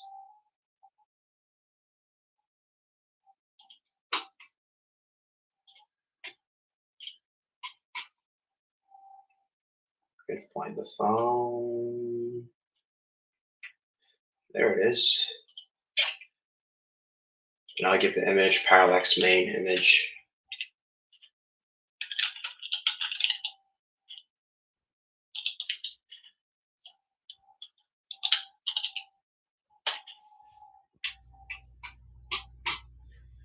Okay, so obviously I think there's a little space in between those. So collapse this so I can see just what I want to see. And this is not good practice because I'm probably going to use, actually, I'll just use a flex vertical rows. So I've got 6 EM in that, or 8 EM, give me the space I want, instead of using like a pattern or a margin instead. That way it's more consistent. Okay, yeah, that image is kind of bigger, so let's see if we can increase it. Okay, I don't know. I'm having problems even tweaking up my images and whatnot right now, but I'm just going to use 3D transforms because that's been working for me, I guess, today. Scale it to about 1.1. And let's see. Yeah, that's close. Now, one thing I just noticed is, yeah, I think the space in between all of this is similar, but then this ones are on the edge. They're being cut off a bit. So what I'm thinking we can do with that is, let's see. Okay, let me try this. I'll give this auto, and this is a trick that works. Give this about 140. Okay, maybe not that much. 105. And then this as overflow hidden. That way it hides it. And only this part got caught up. Wonder why.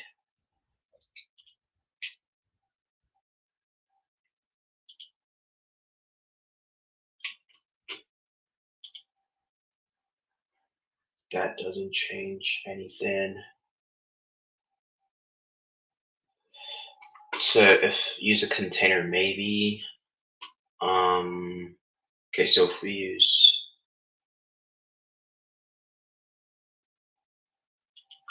well, I think this. Okay, I'll try that. Let's see.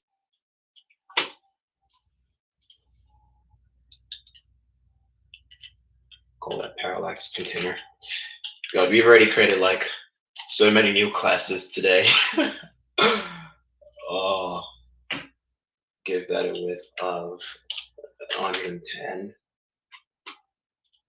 and then slap this. It's oh, rub it. That worked. Okay.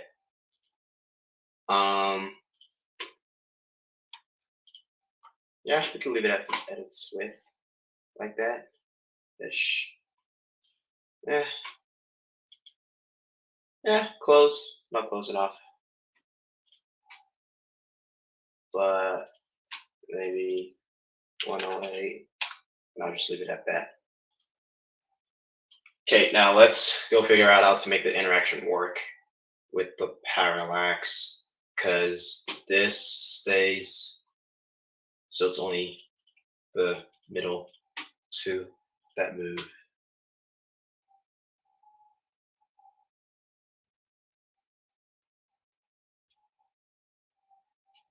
Robert, I think it kind of works right now. So are you suggesting we add more padding to it? Because I'm not sure what that might do if we added padding to it.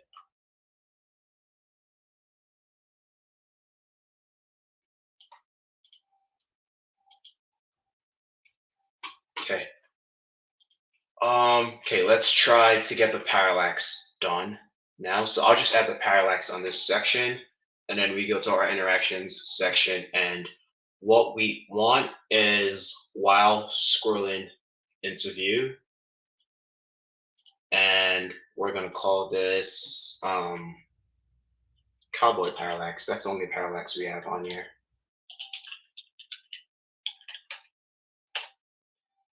Okay, and I'm trying to see which one moves. So I think this one in middle, this right here, moves faster. So what I'll do, just because we're using this parallax and this two are moving the same speed, are they? I don't even know. It's kind of weird. Okay, let's just go ahead, because I'm thinking what I'm just going to do is, to make my life easy, I'm going to give all of this combo classes, this HR flex, and I'm going to call this PR1, that's parallax 1, just in case. I'll call this PR2, parallax 2. So that way, in case I need to change individual stuff or speed on them, that's why I'm giving them combo classes. That way I can just affect the combo class of each one and give them their own certain speed if they need. PR4 and 3, and then PR4. And then I'll go back to my section, go back to and then we can grab this parallax HR flex. And so while we're scrolling from 0 to 100%, we want this to move up, I guess. So we've got 0% right here. And for 0%, what I kind of noticed was this was a little bit on the bottom right here, almost, let's see, aligned to right here when we started. So I'll just use that as my reference. And I'll use percentage for this parallax. And let's see if we can exactly get, okay, it's at 8%. And then once we get to 100%, it's somewhere, yeah, maybe right there. We're just gonna have to test this out and see. 16, I think that's close. And then what I'm gonna do is I'm just gonna duplicate this 4 times. Like, I know I could have honestly added on the same one, but I would just prefer to have it on all the separate classes. That way I can have more flexibility in changing parameters in different ones. And what I'll just do over here as well is change. So I'll click on this right here, then I'll come here and then click change target. And I'll change target to the second parallax flex. And if you notice, it's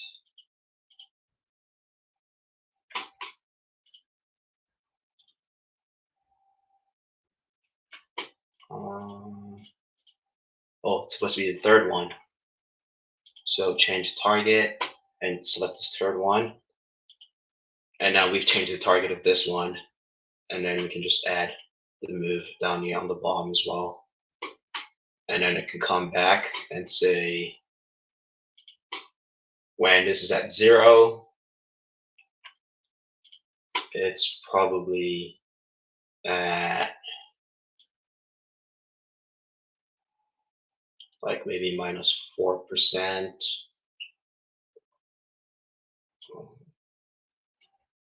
Maybe, yeah, not too high. So maybe like -4 or -2% actually. And then when we're at 100 on the bottom, then it's not even really moved a lot. So we'll give that maybe like -6%.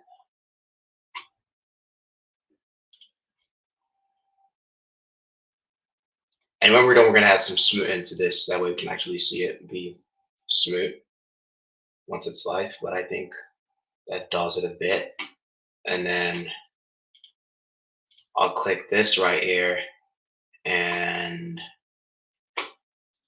click change target, because I duplicated all of this from the first one. And then click this parallax right here, and you can see it's got the class combo class PR3. And then I can come back and change whatever I want to change on this. So I'm thinking it's starting somewhere really low. So the start is right around, say, 24%.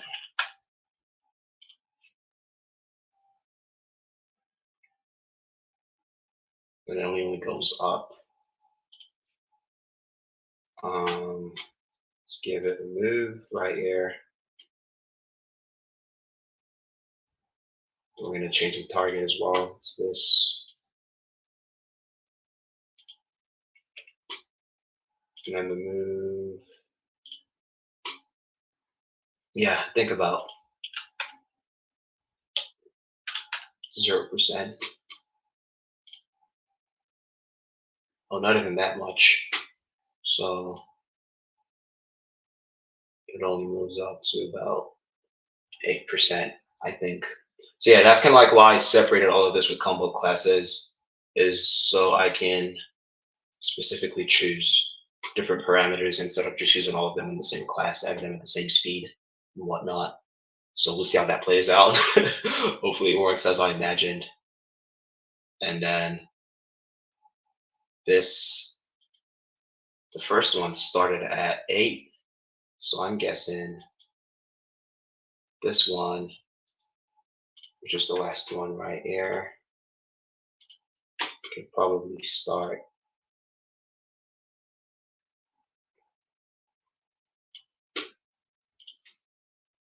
a little bit above it, so let's put it at 10. Or I guess.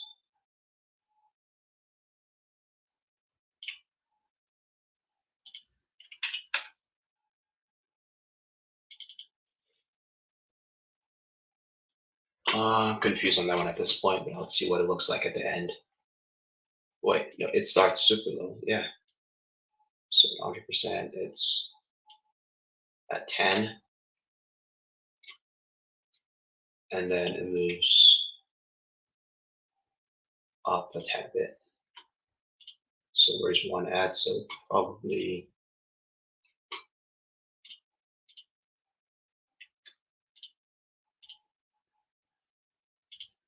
that's at minus 16. That's probably like minus 18-ish. And then I'll probably add some smoothing of, let's start with 90, and then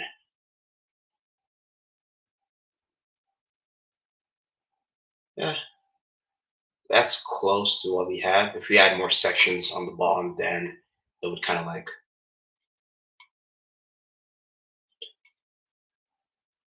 but that's kind of like the idea of, making this parallax, I guess. It's not perfect like we want it to be, but you can always try to get it in details on the seconds at your own time. But that's kind of like the idea behind the parallax. And yeah, let's see if we can create this footer animation quick. And I'll probably, Melissa, tell me when you want to end it, just because I feel like I've spent so much time on this first few sections. I mean, I'm loving it. I think everybody else is too. Okay. I think it's useful to see the whole thing because this is going to be recorded, so people can watch the whole thing. Okay, I'll make my way back up and have the rest of this, and then we can make it as a Webflow clonable. Okay, actually, I kind of want to see what this looks like published so far. Make sure it doesn't look whack.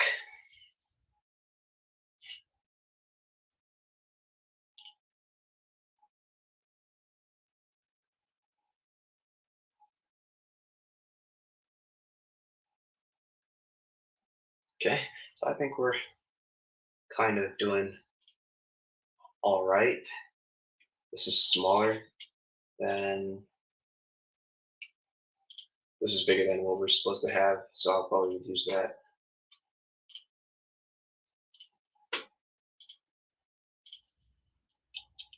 So is dash H1, and then there's text. Like 100. Yeah, that's more like it.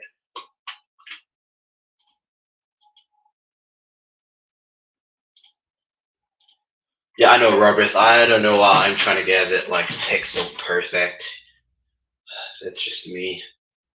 But I still think at least this is probably good enough to explain ideas of my process and how I go about building stuff and come over problems I run into when working on a Webflow. So right here, what should we call this? Just call it coming soon, parent.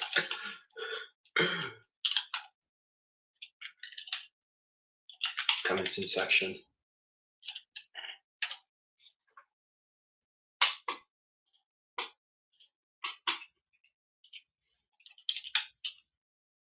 And then container.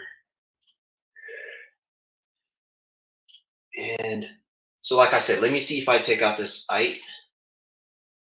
Yep, it worked. And then the only thing I probably just got to add to this is some padding as well. So if you guys remember when I mentioned like I was probably going to take out the height because I use 150 VH, but that VH is set. But then this parallax section is basically now the height of whatever elements is inside of it. So that's usually a trick I do is just so I can see the entire canvas, I just give it like a view height of 100, 150.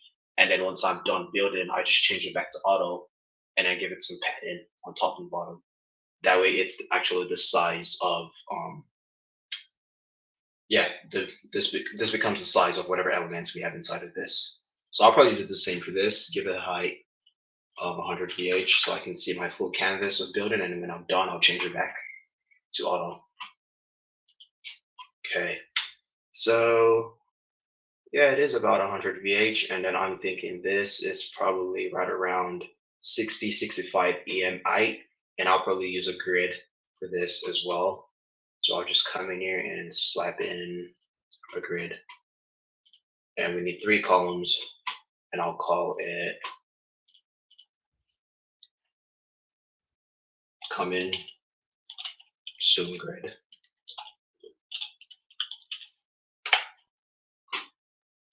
And just for the moment, I'll just give this a flex of that way it's centered in the middle, and I can see what I'm doing, and I'll change that back. So that's usually the trick of what I do is I just change parameters just so I can see things that I'm doing. And I'll call this coming soon child.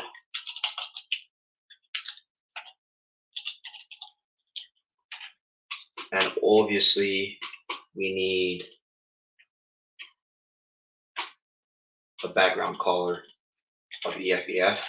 And like I said earlier, if this is like my project or a client project, I build style guides for every new project I want to build through my Figma design, so I can know every background color, every typeface size that I want.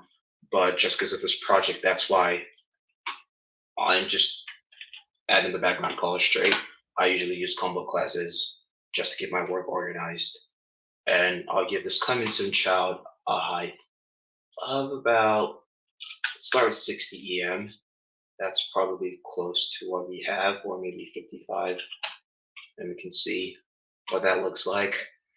And then what do we have? Just the image, an overlay, and this icon. So what I'll just do is I'll add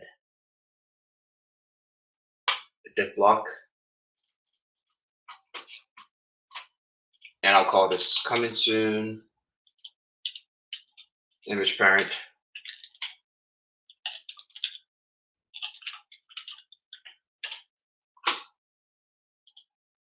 And I'll add image.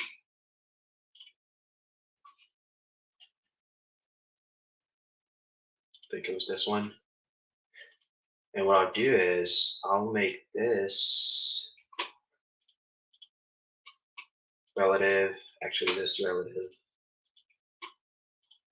And then I'll make this absolute. And then I'll bring in another div block. And then I'll just do the flex of this. So making this image absolute, which means I can just add a flex to this div block and move it to the bottom. So now we have our image absolute, and then the flex box. Move this section straight to the bottom for what we need. And then we just add, I'll just call this coming soon BTM for bottom, which is going to be flex as well, split. And then we have a text, and obviously I need some Z index on this bottom one. I'll just give it a Z index of 2.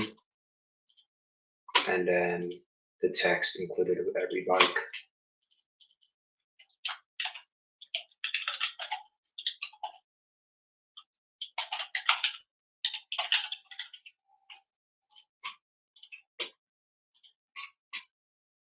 And the icon, which was just an arrow.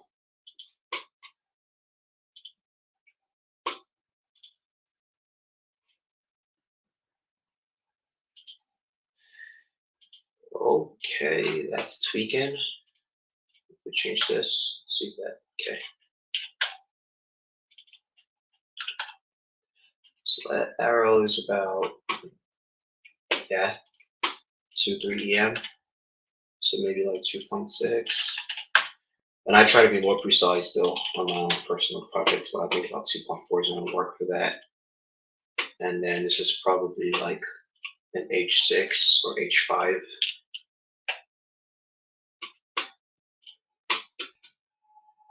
And then we can call this coming soon Harrow.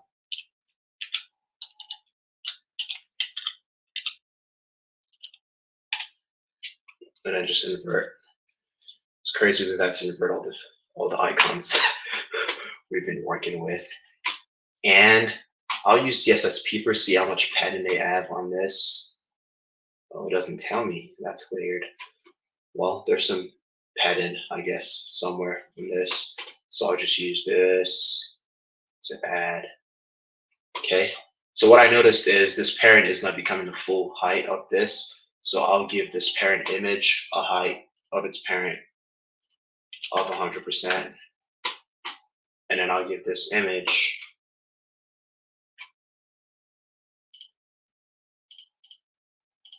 cover, and I'll give it a width of 100 and a height of 100% as well. And I'll come back and check. Oh, whoa, this class is coming soon. -img.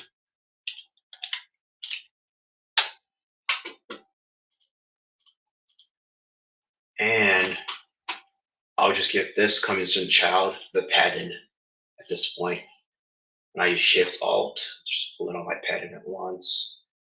Okay, that's not supposed to be pulling in the one for the image.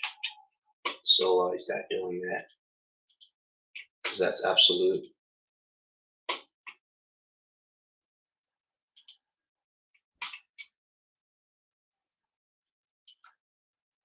Okay, yeah. I needed to change the absolute to fill.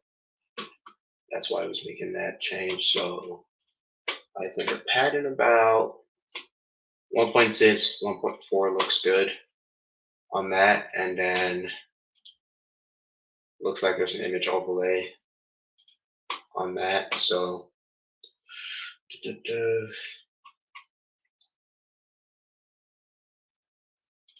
I'll just copy this right now. So for an image overlay, there's something I do as well. You can just do a trick, add a div, make that absolute as well. And then image overlay, call it maybe opacity 20. This, I don't know what that might be. Add a background, change that.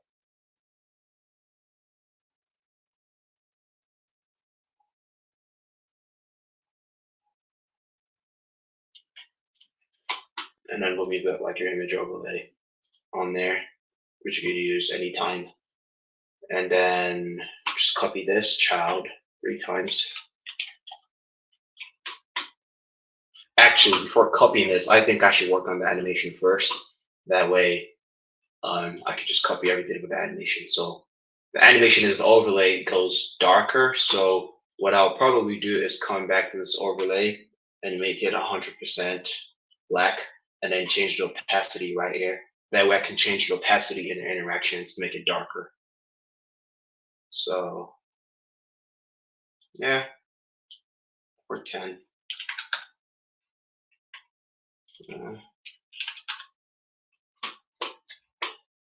I can't decide with this. And then we'll just add the interaction to unhover. Now let me see.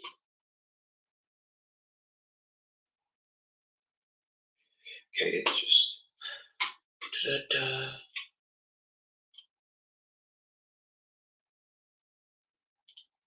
so on over, say coming soon in. But this is like a really simple over interaction. And then the first thing we want to do is increase the opacity from that. We put it at like 16, I think. And then increase it to maybe like 26. Let's see. Okay. So maybe put this at like 14. Maybe put this at like 30. Ease. Wait.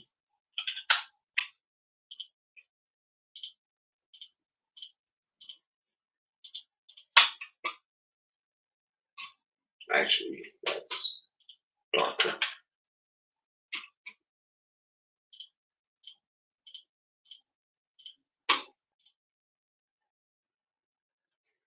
So maybe a speed of 0.4 or 0.3 would be close. And we can then pull in this arrow and they set initial state. I'll just do the move and I'll use percentages. We can move this. Oh, no, not that. Move this to the side about maybe 40%. And then at the end, with opacity, move it back to 0%. And I'm probably going to use out quad on this, out quad on that.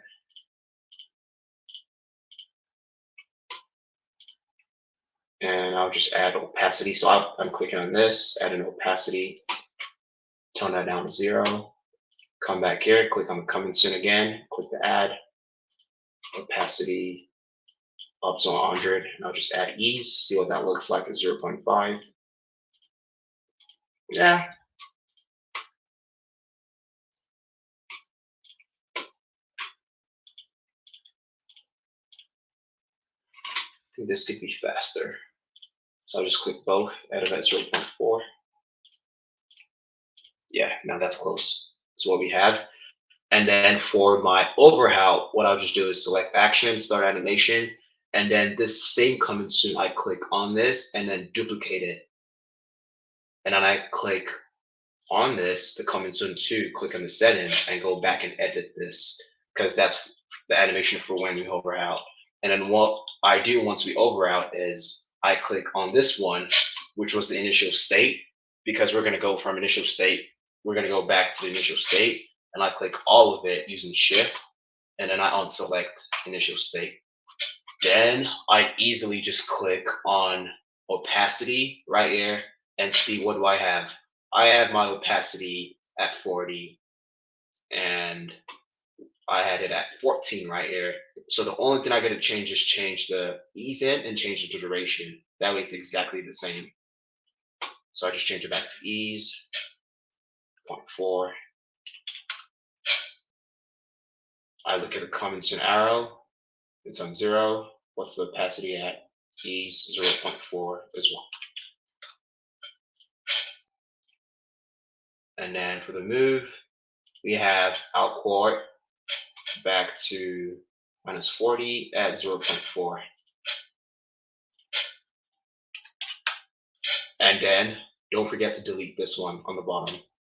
And you've just easily duplicated the animations you had before. So that's usually what I do on hover hand over out, is I try to create everything that I want on the hover hand, and then I duplicate the same hover hand and then delete the actual overhand, and then I change the initial state to my actual state for so now I think once we try the overhand over out, then it works.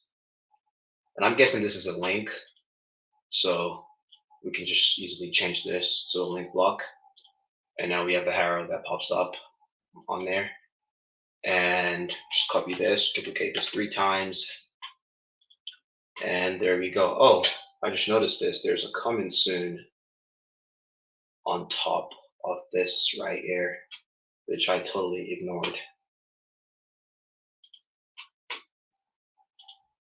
So what I would probably do in that case for the coming soon, because of that, I would make a change into how I build this. So what I'm going to do is this is going to be in a flex box of itself. That way I can span them, and then I'm going to have that little coming soon on top of this. So I'll just add a new div pull this 2 inside of it, and then have that on flex. I'll change the name in a bit, give it a width of 100%. And now I can have a different div block, which I can move to the top and change this from flex to horizontal side. And now I can include this little coming soon tag right there.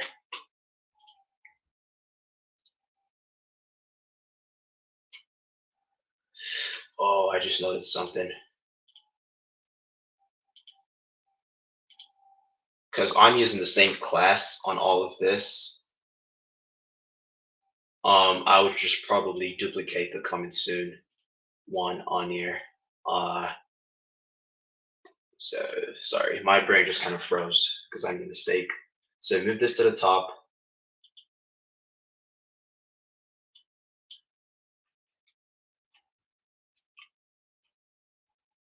Okay, we're back to where we started. Okay, we got this div block that holds all of this, and then I'm going to duplicate this. Just call it HR, and then now we can have our second div block that we move to the top, and then when we change this flex to vertical, it doesn't affect those other ones right here. And now we can have our little tagline for coming soon right there. So for this tagline, I'll probably just throw in a text block first inside of it. Just type coming soon.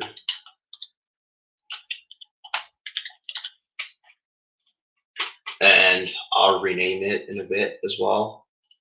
And this probably has just really, really tiny padding of about 0.4, I think.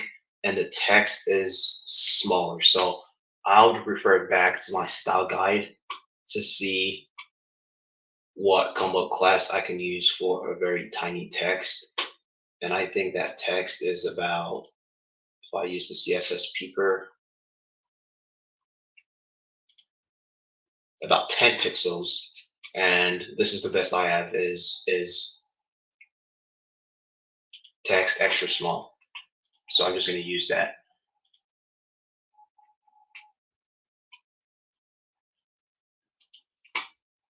So is dash text. Actually, if I type X small, it should pull it up right away. Yep. And then I could just give this the background it deserves. Throw in my EN right there. And now I can see better that it's not even as much padding as we needed.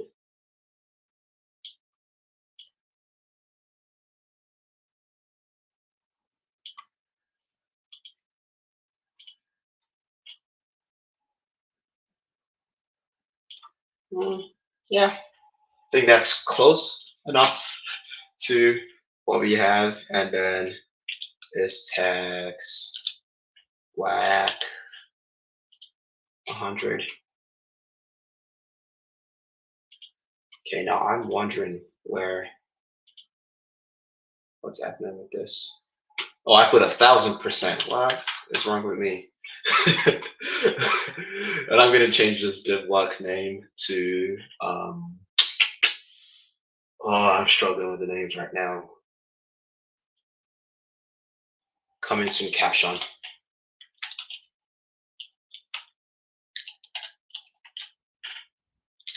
So one thing that I learned while watching this course from Nicola Miranda on awards is he names his classes during the design process. So he already has a name for all the class on paragraphs, on divs, on literally everything during the design process. So when he's creating his style guide, that helps him have his naming convention super quick from the style guide and easy. That way, once he's going throughout his own design, he doesn't have to like think of naming conventions on the fly.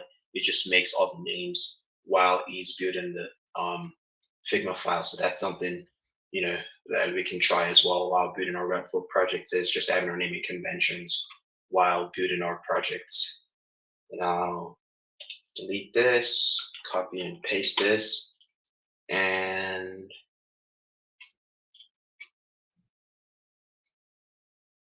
that's close. And I think maybe what this needs is a little bit of justifying. This needs.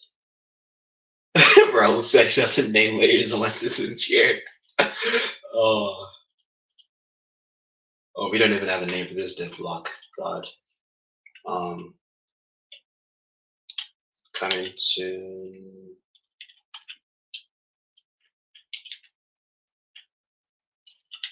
Tagline. Okay, now it's named, and we don't have any nameless divs.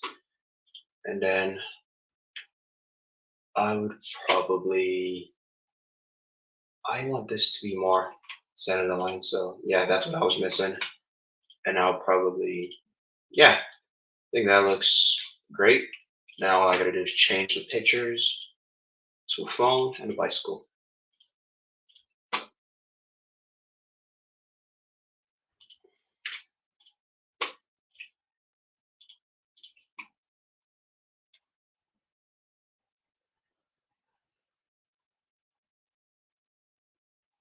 God, which one was it? Okay, that one.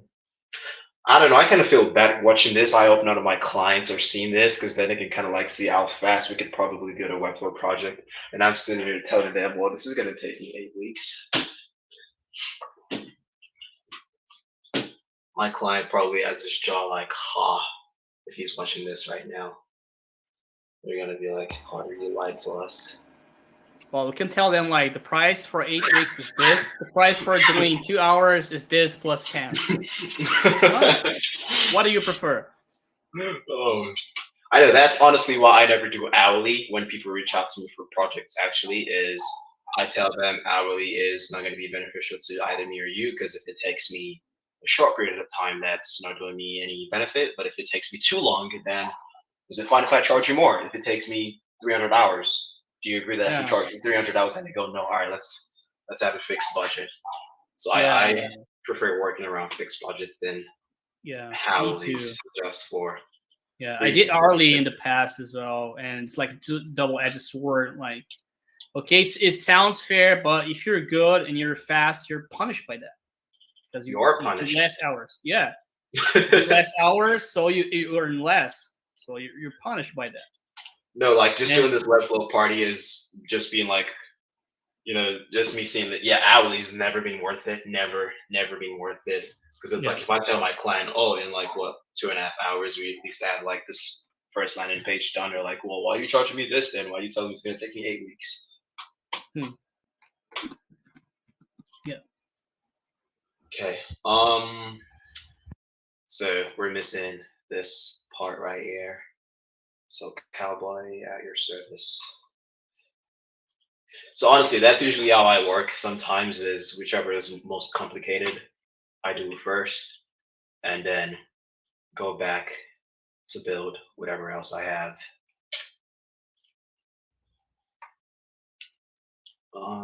Coming soon. I'll call it top.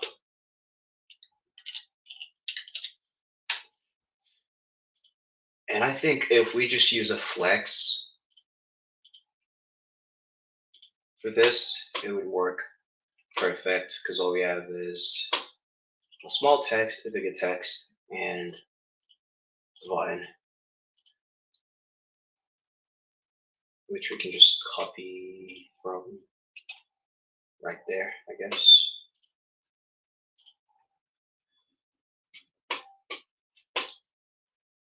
And then have a flex row, maybe about 1.4 EM. And then this is probably about like an H4 or H3. We'll see.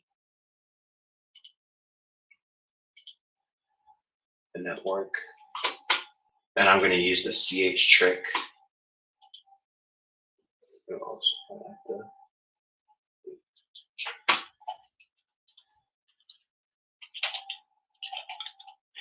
Actually screw this.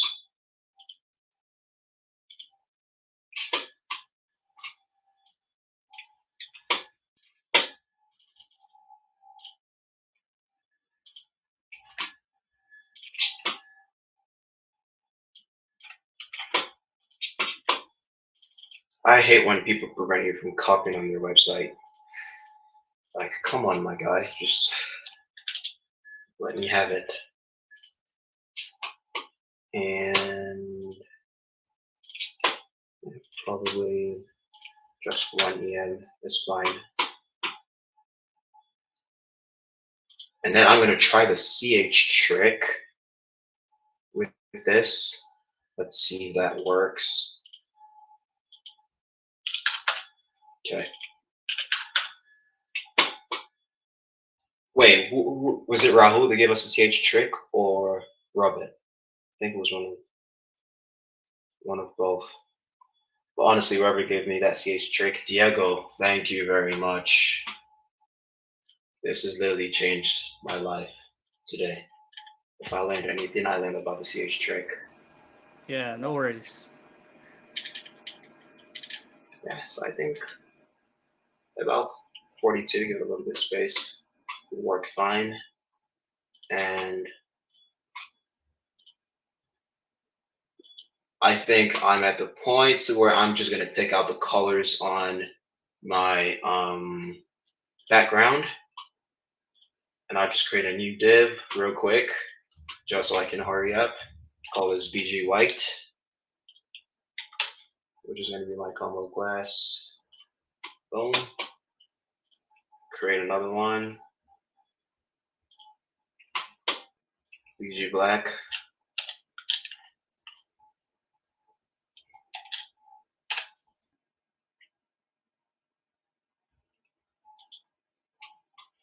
And let me just test, see what black they're using on here. That 3333.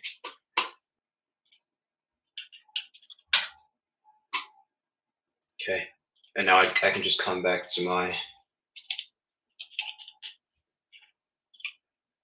and slapping BG Black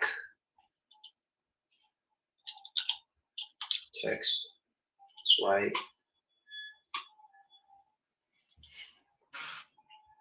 Why? Oh God, I used text as black at first. I'm tripping.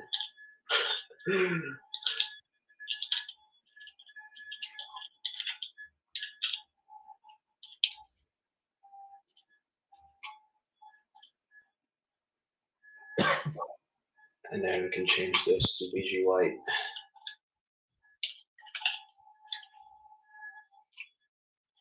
And as well, once I had like overclasses, it only changes the overclass depending on if it's BG Black or BG White. So that's my little, I don't know if that's a trick, but that's kind of like how I do it when I'm working around that. And there was a change of color in this background. That's that. Change it.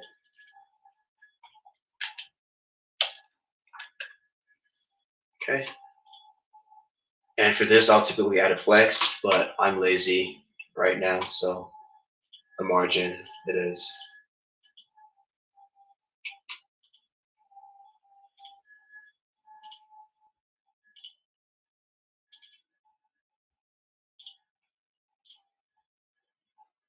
That's better, whatever. And this text black. Actually, we can use 150 on that one.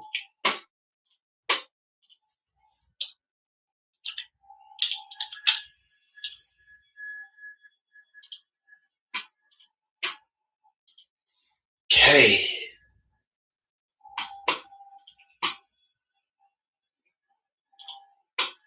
I think this footer is going to be interesting to build because I've done something like this recently where you have to use a regular Webflow form. So let's take a stab at the footer. And then once we're done with the footer, I'm actually going to come back and make this function like it's supposed to on the navigation. We should have done that from the start, but I skipped it. Carter, sorry. Carter, if you're tired, we can leave it here and you can, like, it doesn't have to go the whole thing. Okay, I'm getting a little bit tired. I just need some like pizza or something. Yeah. Come on, man, drink some water. Breathe a little bit. I 2 know, hours and a half straight doing this. I know. You don't Yeah. have to finish it. Like, this is absolutely insane. So if you want to stop now, we can stop now. I'm sure Okay. everybody's also like, I think it's fair if we stop now, but I think what I don't know, something just makes me want to do it is this. I like this footer, this navigation they have right here, this drop down, and I'm gonna Yeah, be that's stealing this beautiful. concept for one of my projects, so at least we can test. yeah. Everybody's saying you're an absolute legend. Oh my, you guys are making me feel too good about myself. I No. I Like, still need some work. take it all, man. Okay, let me publish this, and then I'll keep working on it. And Ben Thank says you we can do so the navigation for the next week. Absolutely, I'll be down. Oh, actually, next week, I'm not gonna be available next week because I'm a teacher now, and I have meeting because school starts the following Monday. So Yeah, Guess no, on which do it group whatever you on the want. challenge is it? What's that? Guess on which group is on the Webflow challenge? The winner group. I'm in Yep. the winning group for sure. Everyone, like I've just been looking through, like I was looking through everyone's stuff they submitted, their mood boards, and like, okay, I love this. Everyone's going crazy. Everyone's bringing it all on. So yeah, it's nice to be in that group. I'm not gonna lie. Yeah, it's cool. I think it's cool because everyone's sending all those mood boards and inspirations and like ideas. I think that everyone inspires each other to like try to go to the next level. So that's been great on the group. Mhm. Oh, so if you guys Yeah. actually noticed, the JavaScript works. It replaced the video once we scroll back up. So it works like it's supposed to. And let me create a share. I'll publish this to the web.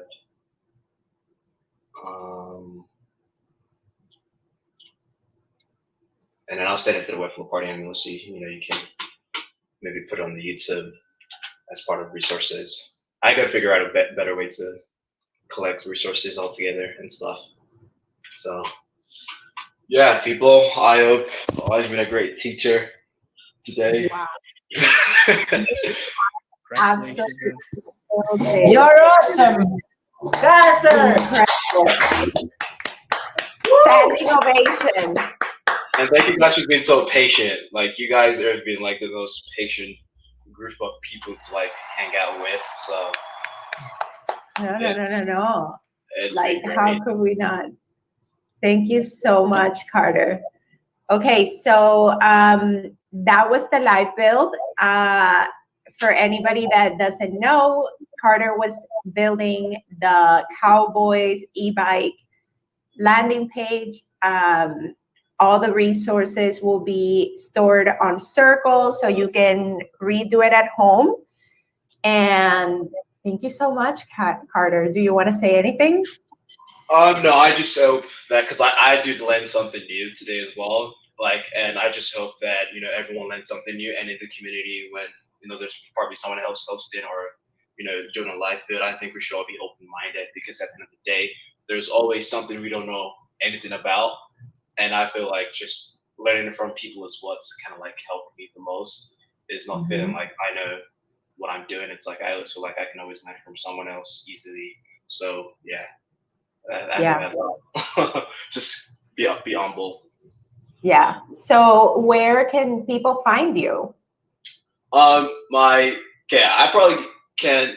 My last name, you guys might not can't pronounce it, but my last name is Ogunsola. It's Ogunsola. So if you search up on Twitter, on Instagram, on TikTok, literally, I'm trying to like build my brand just my personal brand around my name. So if you search Carter Ogunsola, you find me literally everywhere. Same on Webflow as well. Thank you, Raul. Yeah, that's my last name. So literally, if you search me up on Instagram, TikTok, any social media, I try to use the same name so I can be found easily. And yeah, go to Webflow and clone the portfolio clonable that I did as well. If you want, Webflow clonable for a portfolio, if you're just starting out, I can share that link to that as well. If I can find it.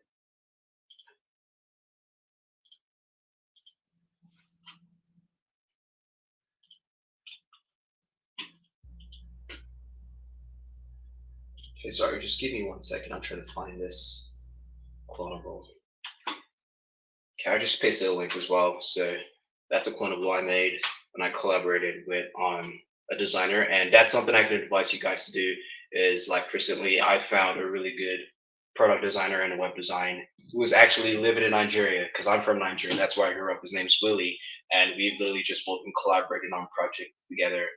And it's kind of like nice to have someone else just because I'm both a product designer and a Webflow expert as well. But at the same time, it's just nice to have someone on my team-ish, quote unquote, that just strictly focuses on design. And we always just bounce ideas off each other. So it's kind of like a nice fit. That's awesome. Okay, well, thank you so much, Carter. We'll end the YouTube stream now, and you're welcome to come back whenever you want.